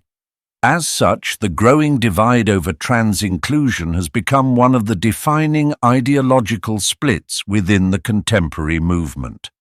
Beyond gender identity, feminism also faces critique for ableism and classism. Activists with disabilities have long pointed out how mainstream feminist discourse often overlooks the lived realities of those navigating inaccessible public spaces, healthcare discrimination, or systemic neglect. The assumption that all women can access reproductive care, work full-time jobs, or attend rallies ignores the structural barriers that disabled individuals face. Feminism, some argue, must do more than advocate for formal rights. It must challenge the physical and social infrastructures that marginalize disabled bodies. Similarly, class dynamics within feminism continue to shape participation and representation. Conversations about wage gaps, for instance, often highlight the difference between men and women at the top of the income ladder, yet neglect the working-class women, often women of color, who face multiple forms of economic oppression. Paid parental leave, affordable childcare, and labor protections are feminist issues, but they are not always given equal attention in elite-driven feminist discourse. There is a growing call to recenter feminism around material realities, not just symbolic wins. Intersectional critics have also emphasized that cultural capital, education, media fluency, digital access, shapes who gets to speak within feminist movements. Voices from the global south, indigenous feminists and working-class organizers are still too often sidelined despite their leadership on the ground. While feminism has made strides toward inclusivity, power still concentrates in familiar places. These internal reckonings should not be viewed as failures, but rather as growing pains. They remind us that feminism is not a fixed doctrine, but an evolving conversation, a living tradition of resistance and reimagination. Engaging with critique does not weaken the movement, it strengthens it by expanding its capacity for empathy, nuance, and solidarity. In the next section, we'll explore how some of these critiques have led to more inclusive dialogues, especially around masculinity and the evolving role of male allies. But for now, we sit with the discomfort of contradiction, knowing that the most honest movements are those that can critique themselves, listen deeply, and still move forward. Feminism, after all, is not just a call for justice. It is a commitment to reflection, humility, and continual growth. As the fourth wave of feminism rose with powerful global visibility, fueled by digital platforms, protest movements, and deeply personal revelations, the countercurrents became increasingly vocal. These backlashes didn't merely come from within feminist circles, where debates about trans inclusion or neoliberal co-option were taking place. They also came from ideologically opposed movements, particularly rooted in the political and cultural right. These right-wing responses have given rise to an entire ecosystem of thought and identity positioned in deliberate opposition to feminism's perceived excesses. One prominent example is the rise of the so-called tradwife movement, short for traditional wife. Across social media platforms like Instagram, YouTube, and TikTok, some women have begun promoting a return to domestic roles as a form of empowerment. With pastel aesthetics and choreographed homemaking videos, the tradwife narrative offers a nostalgic ideal. A woman who eschews career ambition in favor of nurturing a household, submitting to her husband, and reviving what they see as natural gender roles. Supporters often frame this lifestyle as a voluntary choice, asserting that feminism denied them the right to celebrate domesticity without shame. Critics, however, argue that this portrayal romanticizes an era rife with inequality, erasing the economic, racial, and legal restrictions that shaped the very traditions being revived. In many ways, the tradwife trend is less about personal preference and more about political symbolism, a soft-spoken resistance to feminism's claims about liberation and choice. It aligns with broader right-wing ideologies that advocate for rigid gender binaries, nationalism, and cultural traditionalism. The tradewife, while seemingly apolitical in presentation, becomes a vessel for social conservatism, quietly challenging decades of gender progress. Another key countercurrent is the rise of men's rights activism, MRA. This movement, which first emerged in the 1970s but gained new traction in the Internet age, asserts that modern society has become hostile toward men. MRAs argue that feminism has gone too far, creating a gender imbalance that marginalizes men in areas like custody battles, education, false accusations, and suicide rates. While some of these concerns, such as mental health stigmas and paternal rights, are valid and important, they are too often co-opted by extremist rhetoric that seeks not equity but a return to patriarchal dominance. Online platforms like Reddit, YouTube, and formerly 4chan have hosted forums where grievance and entitlement fester. Phrases like red pill or alpha male are used to frame gender relations as a battlefield, with feminism cast as the enemy. Some branches of the MRA movement overlap with incel involuntary celibate communities where misogyny is openly expressed and violence is sometimes glorified. While not all men's rights advocates endorse this extreme end, the blurred lines between legitimate concerns and deep-seated resentment have made dialogue difficult and polarizing. These counter-movements raise a critical question. Is feminism still relevant today? For those who see equality as legally achieved in many parts of the world, where women can vote, work, and lead, feminism may seem outdated or unnecessary. Some younger individuals, especially men, express skepticism or fatigue toward a movement they feel no longer speaks to their experiences. Others reject feminism based on misperceptions, believing it to be about hating men, enforcing uniformity, or rejecting femininity. And yet, across every continent and generation, feminism continues to reassert itself, not with uniformity, but with complexity.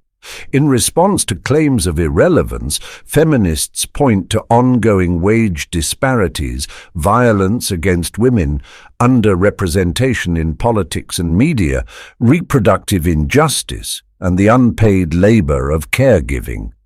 Globally, issues like child marriage, femicide, and gender apartheid are daily realities. In such a context, the need for feminism is not only clear, it is urgent. But to remain relevant, feminism must also evolve. The concept of complex feminism has emerged in recent years to capture this challenge. Rather than offering easy answers or single narratives, complex feminism embraces contradictions, uncertainty, and multiplicity. It asks us to hold competing truths, that one can critique certain feminist campaigns while still supporting the broader cause, that one can value domestic roles and also advocate for workplace rights, that one can feel both empowered and oppressed in different contexts. This embrace of nuance allows for intersectional realities to take center stage. A rural indigenous woman in Brazil may have vastly different needs than a queer academic in Berlin, and both are feminists. A disabled activist fighting for accessible infrastructure, a Muslim woman navigating Islamophobia and patriarchy simultaneously, a young man redefining masculinity through empathy and care, all fall within feminism's ever-expanding landscape. Complexity doesn't weaken feminism, it strengthens its capacity to honor human difference. As the movement absorbs backlash, it continues to reflect, rebuild, and reimagine. Its survival depends not on being universally loved, but on remaining responsive, and adaptive. To ask if feminism is still relevant is perhaps to misunderstand it. Feminism is not a static doctrine. It is a living framework, evolving as the world changes, daring to ask better questions and often to live without final answers. In the next chapter, we will turn to those often overlooked in feminist discourse. Men, their participation, transformation and potential roles in collective liberation deserve thoughtful attention. For now, we rest in the quiet power of complexity, acknowledging that the future of feminism may not look like its past, and that is precisely its strength. Male allies, masculinity, and gender liberation. Throughout the waves of feminism, the role of men has often been uncertain, sometimes supportive, sometimes resistant, and sometimes caught in the silence of social change. Yet one truth remains constant. Gender equality cannot be achieved without men's participation. Historically, while feminism was primarily driven by women advocating for their rights and freedom, it has also invited and benefited from male allies who recognize the interconnectedness of gender justice. Their presence reminds us that patriarchy is not only a system that oppresses women, it also limits and distorts the lives of men. Some of the earliest allies came from unexpected places. In the 19th century, Frederick Douglass, the formerly enslaved abolitionist and orator, stood alongside early feminists like Elizabeth Cady Stanton and Susan B. Anthony at the Seneca Falls Convention in 1848. Douglass argued that the fight for women's suffrage and racial justice were deeply entwined. His support wasn't performative. It was grounded in a belief that liberation was interdependent, not competitive. Fast forward to the mid-20th century, and we see similar dynamics emerge. During the civil rights era, progressive men in academia, law, and labor joined feminist causes, particularly during the second wave. Some engaged in consciousness-raising groups, others lent legal and political support to efforts like the Equal Rights Amendment or reproductive justice. These men were not perfect. Many still held unconscious biases, but their participation opened space for broader conversations about what it meant to be a man in a world that was beginning to change. Today, male allies are becoming more visible and intentional, not only supporting feminist principles, but also engaging in deep self-reflection about masculinity itself. This shift is perhaps one of the most promising evolutions in modern feminism. It recognizes that dismantling gender inequality is not just about uplifting women, it is also about liberating men from rigid, harmful ideals of manhood that have persisted for generations. Several key thinkers have shaped this dialogue. Among them is bell hooks, whose groundbreaking work spoke not only to women but to men as well. In her book, The Will to Change, Men, Masculinity and Love, 2004, Hooks argues that patriarchy trains men to disconnect from their emotions, to fear vulnerability, and to measure their worth by domination rather than connection. Her call to men was both gentle and revolutionary, to reclaim their emotional selves, to embrace love as a practice of freedom, and to see feminism not as blame, but as invitation. Another leading voice is Michael Kimmel, a sociologist known for his work on masculinity studies. In books like Guyland and Angry White Men, Kimmel explores how societal expectations create anxiety, entitlement and rage in many young men, particularly in moments of economic instability or cultural change. He highlights how gender norms hurt boys and men too, from the suppression of feelings to the pressure to prove themselves through aggression, silence or emotional isolation.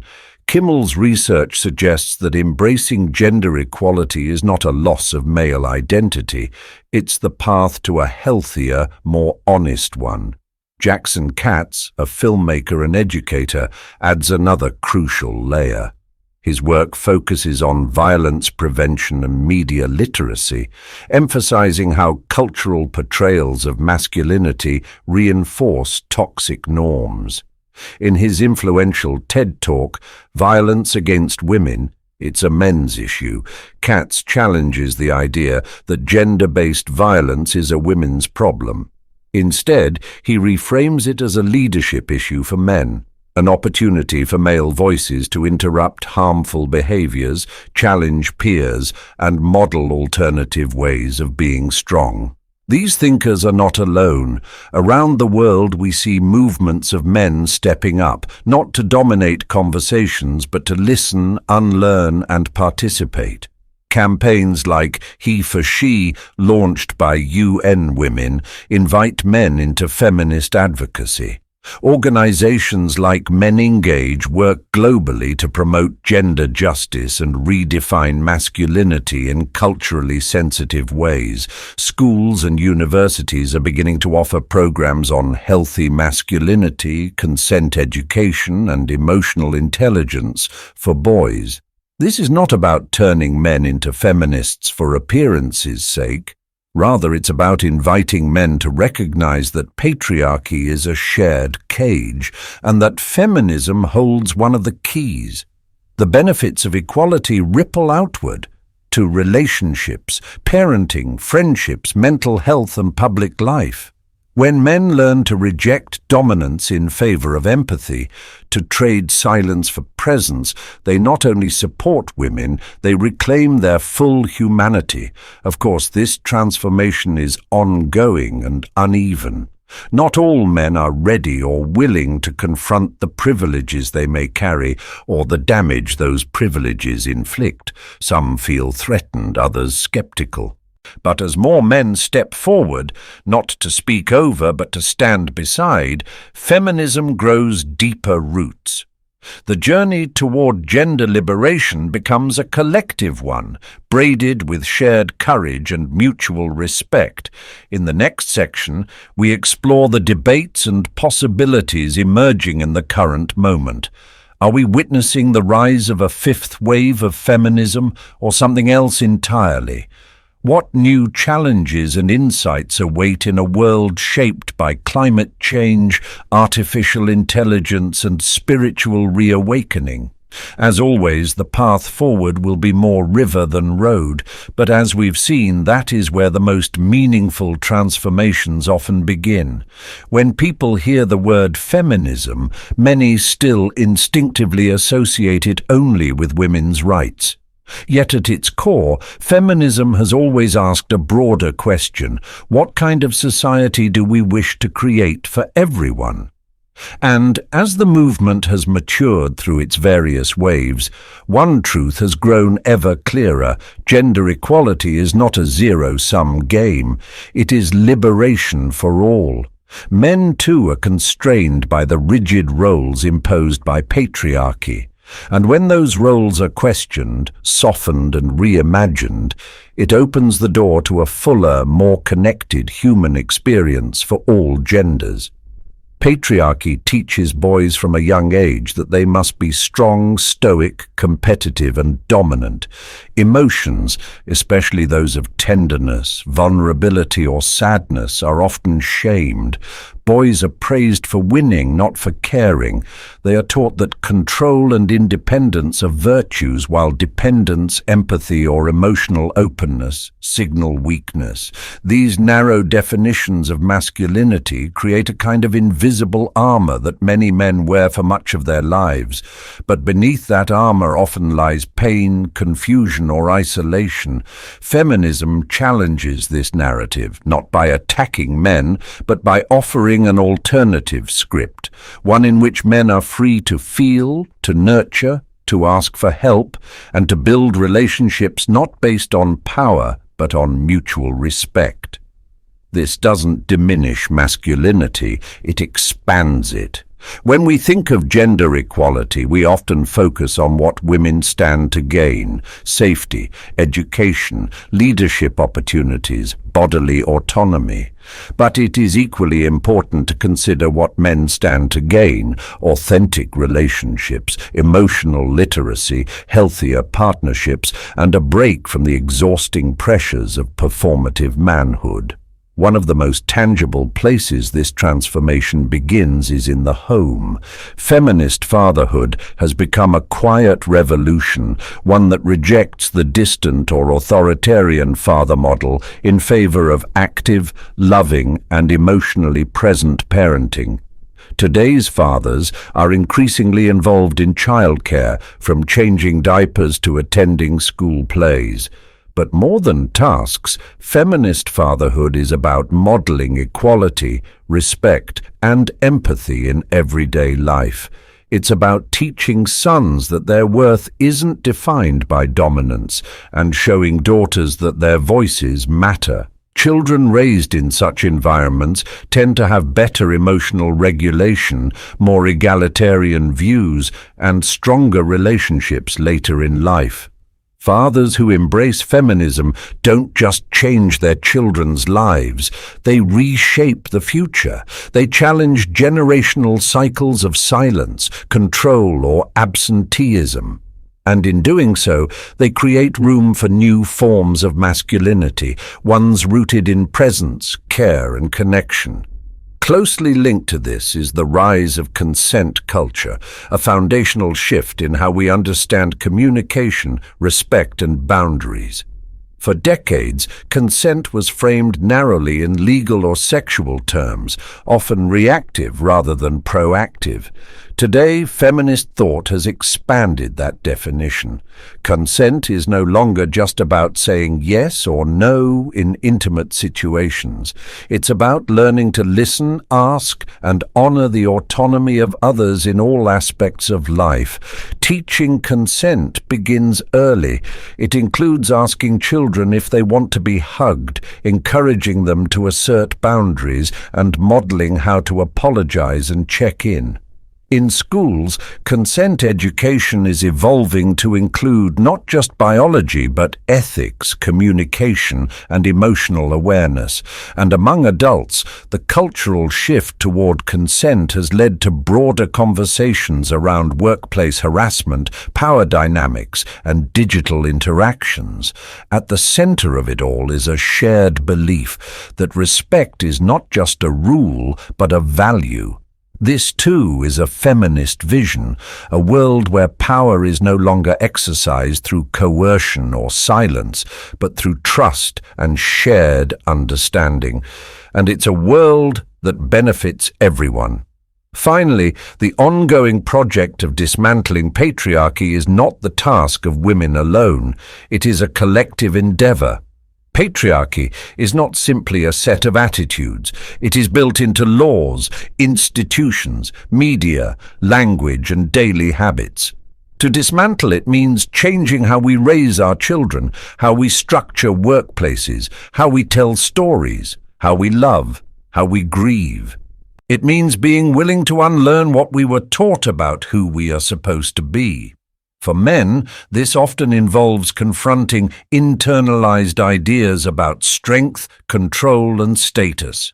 It may mean stepping back in spaces where they've long dominated and stepping up in areas they've been absent from, like emotional labor, domestic work, or community care. It means listening without defensiveness, and perhaps most of all, it means walking beside, not ahead. As more men join this path, not perfectly, not always confidently, but genuinely, the movement toward gender equality becomes richer and more durable. It ceases to be for women and becomes a shared pursuit of dignity, freedom, and wholeness. The task ahead is still long, but the direction is clear. In the next chapter, we'll explore whether we're witnessing the dawn of something entirely new, a fifth wave of feminism, or perhaps a broader reimagining of justice in a rapidly changing world. From climate activism to AI ethics, What might feminism look like in the decades to come? Let's continue our gentle journey forward. Fifth wave, emerging conversations. As the 21st century unfolds, a quiet question ripples through academic circles, activist forums, and digital think pieces.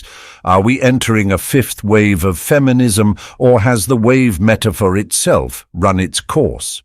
The debate is not merely semantic, it reflects a deeper uncertainty about how feminist movements adapt, splinter, and reconfigure in a world that is changing faster than ever before.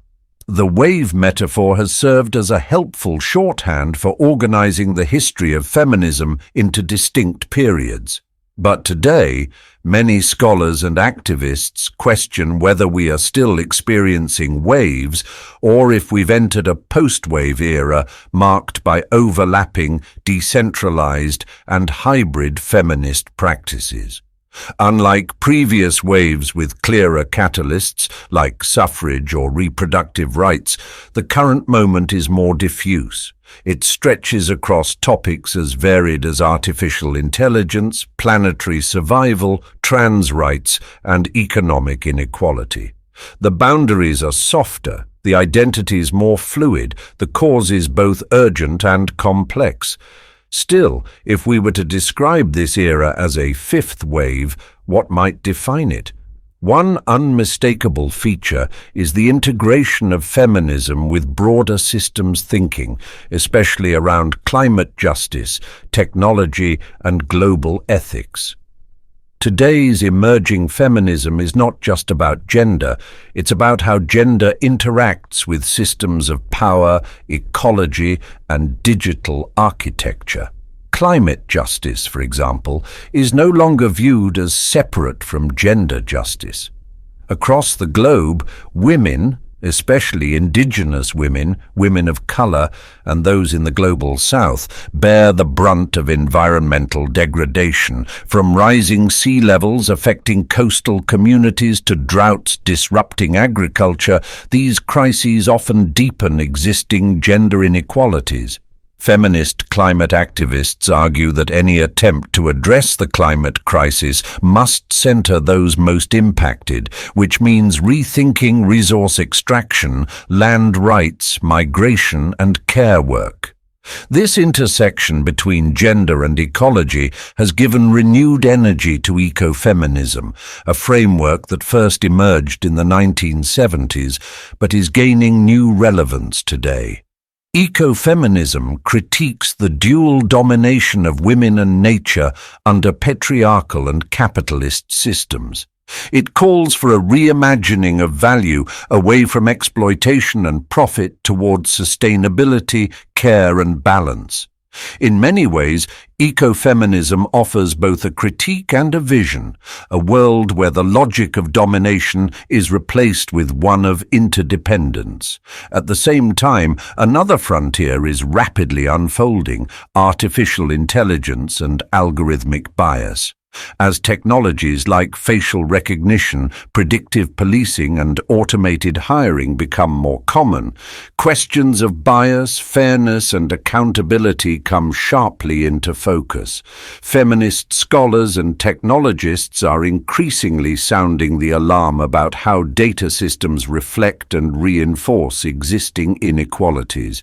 An algorithm trained on biased historical data, for instance, may replicate those biases at scale, cloaked in the false neutrality of code. This gives rise to techno-feminism, an area of thought that insists we cannot separate software from society. Feminist critiques of AI go beyond questions of representation or access. They challenge who designs these systems, whose values get embedded in them, and who bears the consequences when things go wrong. It's not just about having more women in tech, though that matters, but about reshaping the logic and ethics of technology itself. Another growing concern is reproductive technology, from IVF to gene editing, from surrogacy to contraceptive apps. The ways we think about reproduction, parenthood, and bodily autonomy are being reshaped by science, but these advances also raise thorny ethical questions.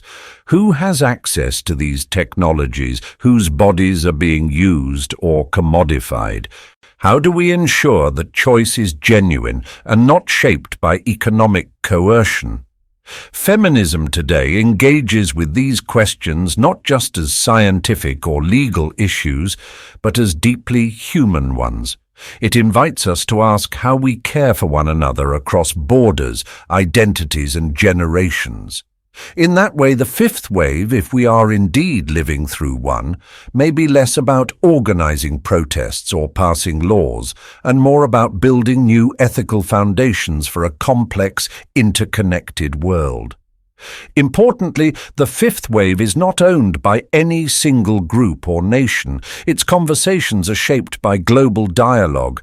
Activists in Kenya, India, Brazil, and Sweden may be speaking different languages and fighting different battles, but they are increasingly connected through digital platforms, transnational coalitions, and shared concerns about the future. Feminism today is both hyperlocal and radically global. It learns from indigenous wisdom, queer resistance, digital analytics, and ancient myths.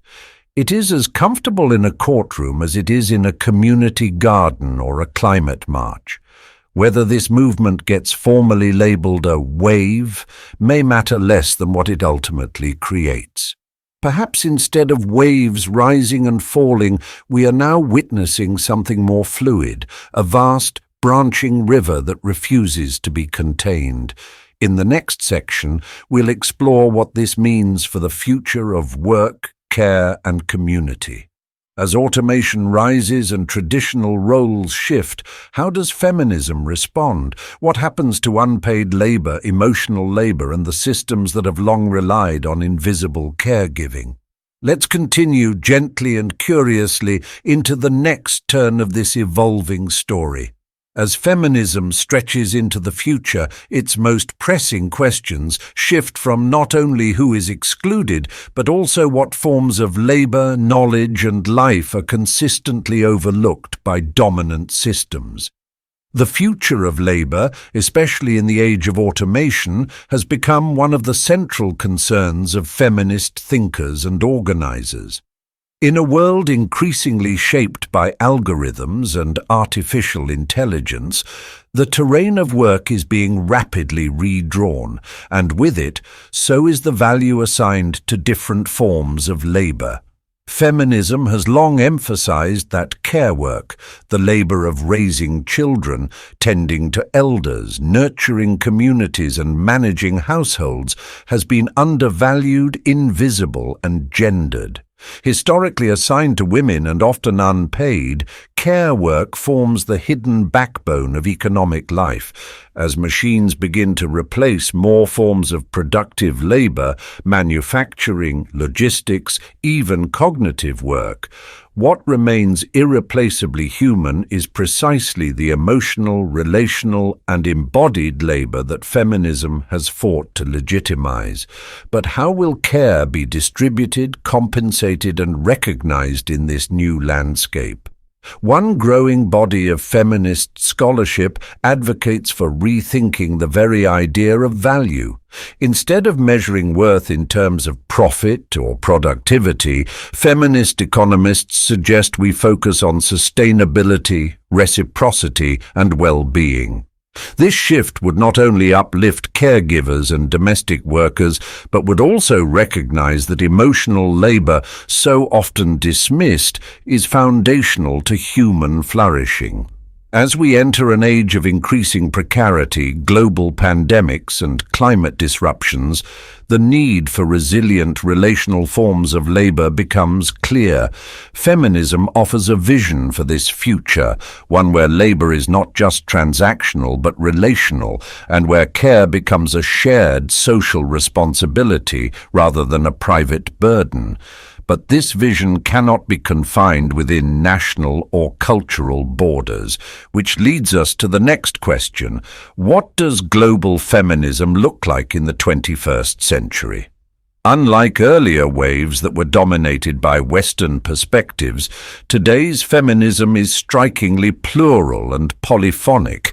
Activists from Nigeria to Nepal, from Argentina to Indonesia, are forging feminist paths rooted in their own histories, contexts, and challenges. Global feminism is not a single ideology. It's a network of struggles tied together by shared aspirations: dignity, safety, equality, and the right to self-determine. This is evident in movements like feminism in Kurdistan, where the fight for women's liberation is part of a broader anti-colonial and ecological struggle. In Mexico's feminist collectives, which blend community defense with cultural revival, and in Pacific Islander activism, which centers ancestral knowledge and protection of the land. These expressions do not look like feminism in New York or Paris, but they are feminism, rooted in different soils, but seeking justice just the same. Moreover, global feminism is increasingly intertwining with spiritual, ecological, and indigenous worldviews. These paradigms do not separate human beings from the earth or from one another. Instead, they emphasize interconnection, cycles, stewardship, and balance. In this view, feminism is not only about rights, but also about responsibilities to the earth, to ancestors, and to future generations. For example, in many indigenous cultures, leadership is not based on hierarchy, but on consensus, care, and respect for all forms of life. These values offer alternative models of power, models that are horizontal rather than vertical, and that prize harmony over domination. Feminist thinkers are increasingly turning to these frameworks, not to appropriate them, but to learn from them, to build forms of feminism that are not extractive or possessive, but humble, collective, and regenerative. The ecological strand of this vision is deeply compelling. As climate change threatens ecosystems and livelihoods, feminists argue that the same logic that exploits women's labor also exploits the earth. This recognition has birthed a modern eco-spiritual feminism, a fusion of ecological consciousness, sacred activism, and social justice.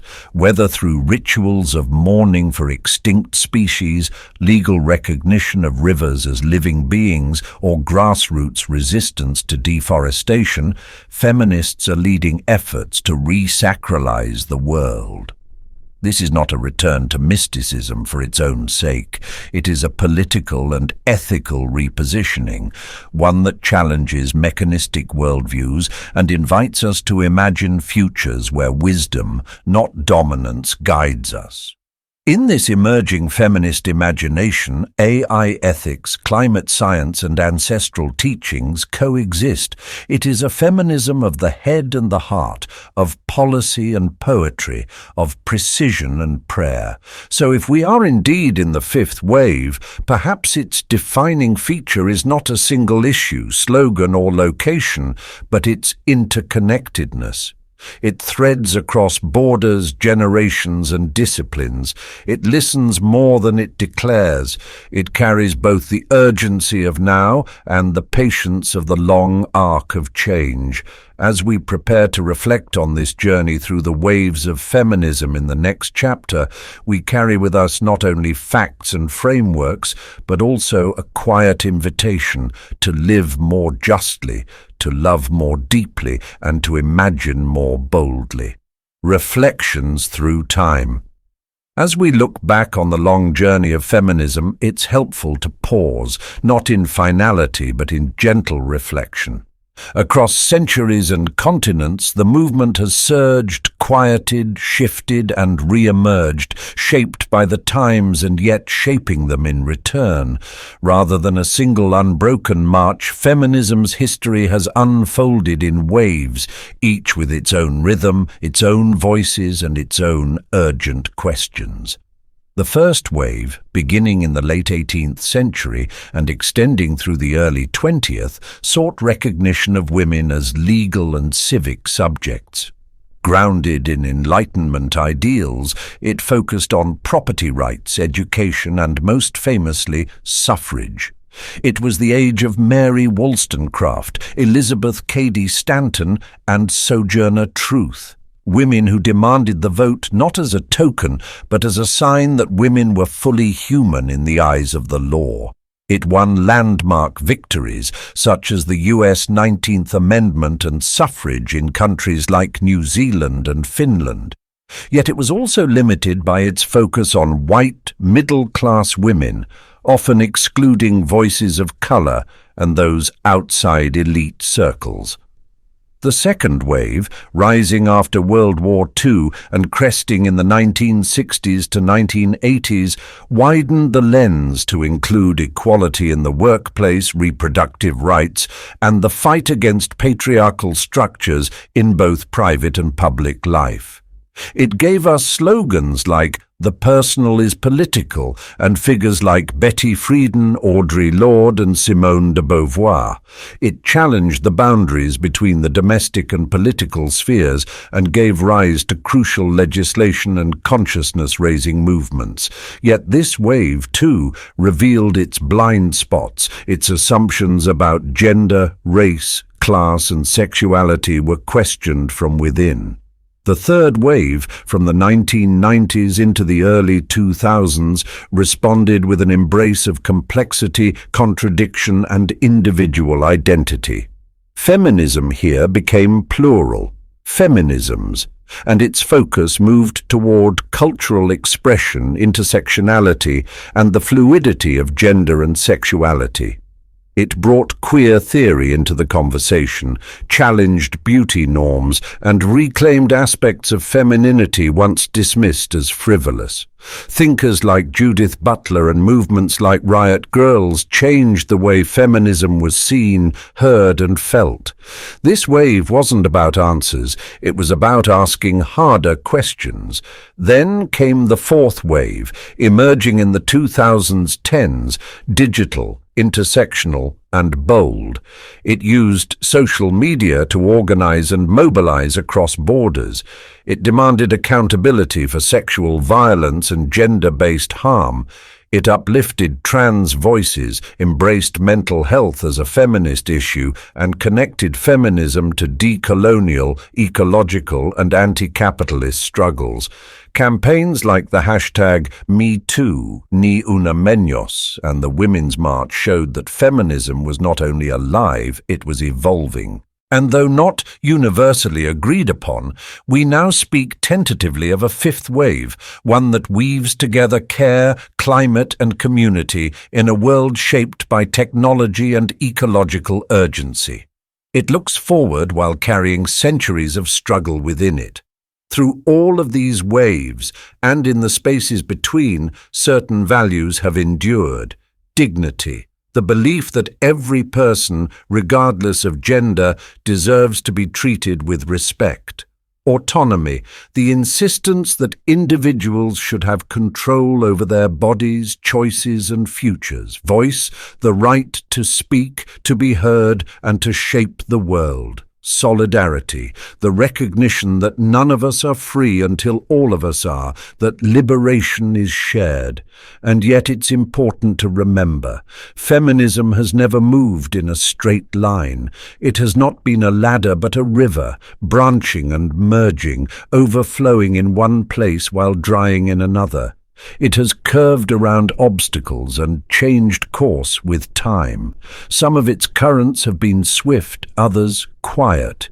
But always the water has moved. That movement continues today. Across the world, new generations rise with questions that may sound different, but carry the same underlying hope that we can live in a world where care is valued, where difference is not punished, and where justice is not an exception, but a foundation. Feminism today is as much about liberating masculinity from toxic molds as it is about expanding safety and opportunity for women. It is about dismantling inherited systems, racism, colonialism, ableism, and building something more human in their place. There are still battles ahead, some familiar, some just emerging. The right to education, the fight for reproductive autonomy, the challenge of digital harassment, and the future of labor in an automated world. There are contradictions, tensions, and honest disagreements within the movement, and that's okay. A living movement should never be simple. So as you drift toward rest, let these reflections settle gently in your mind. Think not of a finished story, but of an unfolding one. Feminism is not a relic of the past, but a practice of the present and a dream for the future. It does not belong to one person, one culture, or one time. It belongs to all who believe in dignity, in equality, in the deep and quiet power of change. May the waves continue, not to crash, but to carry us forward.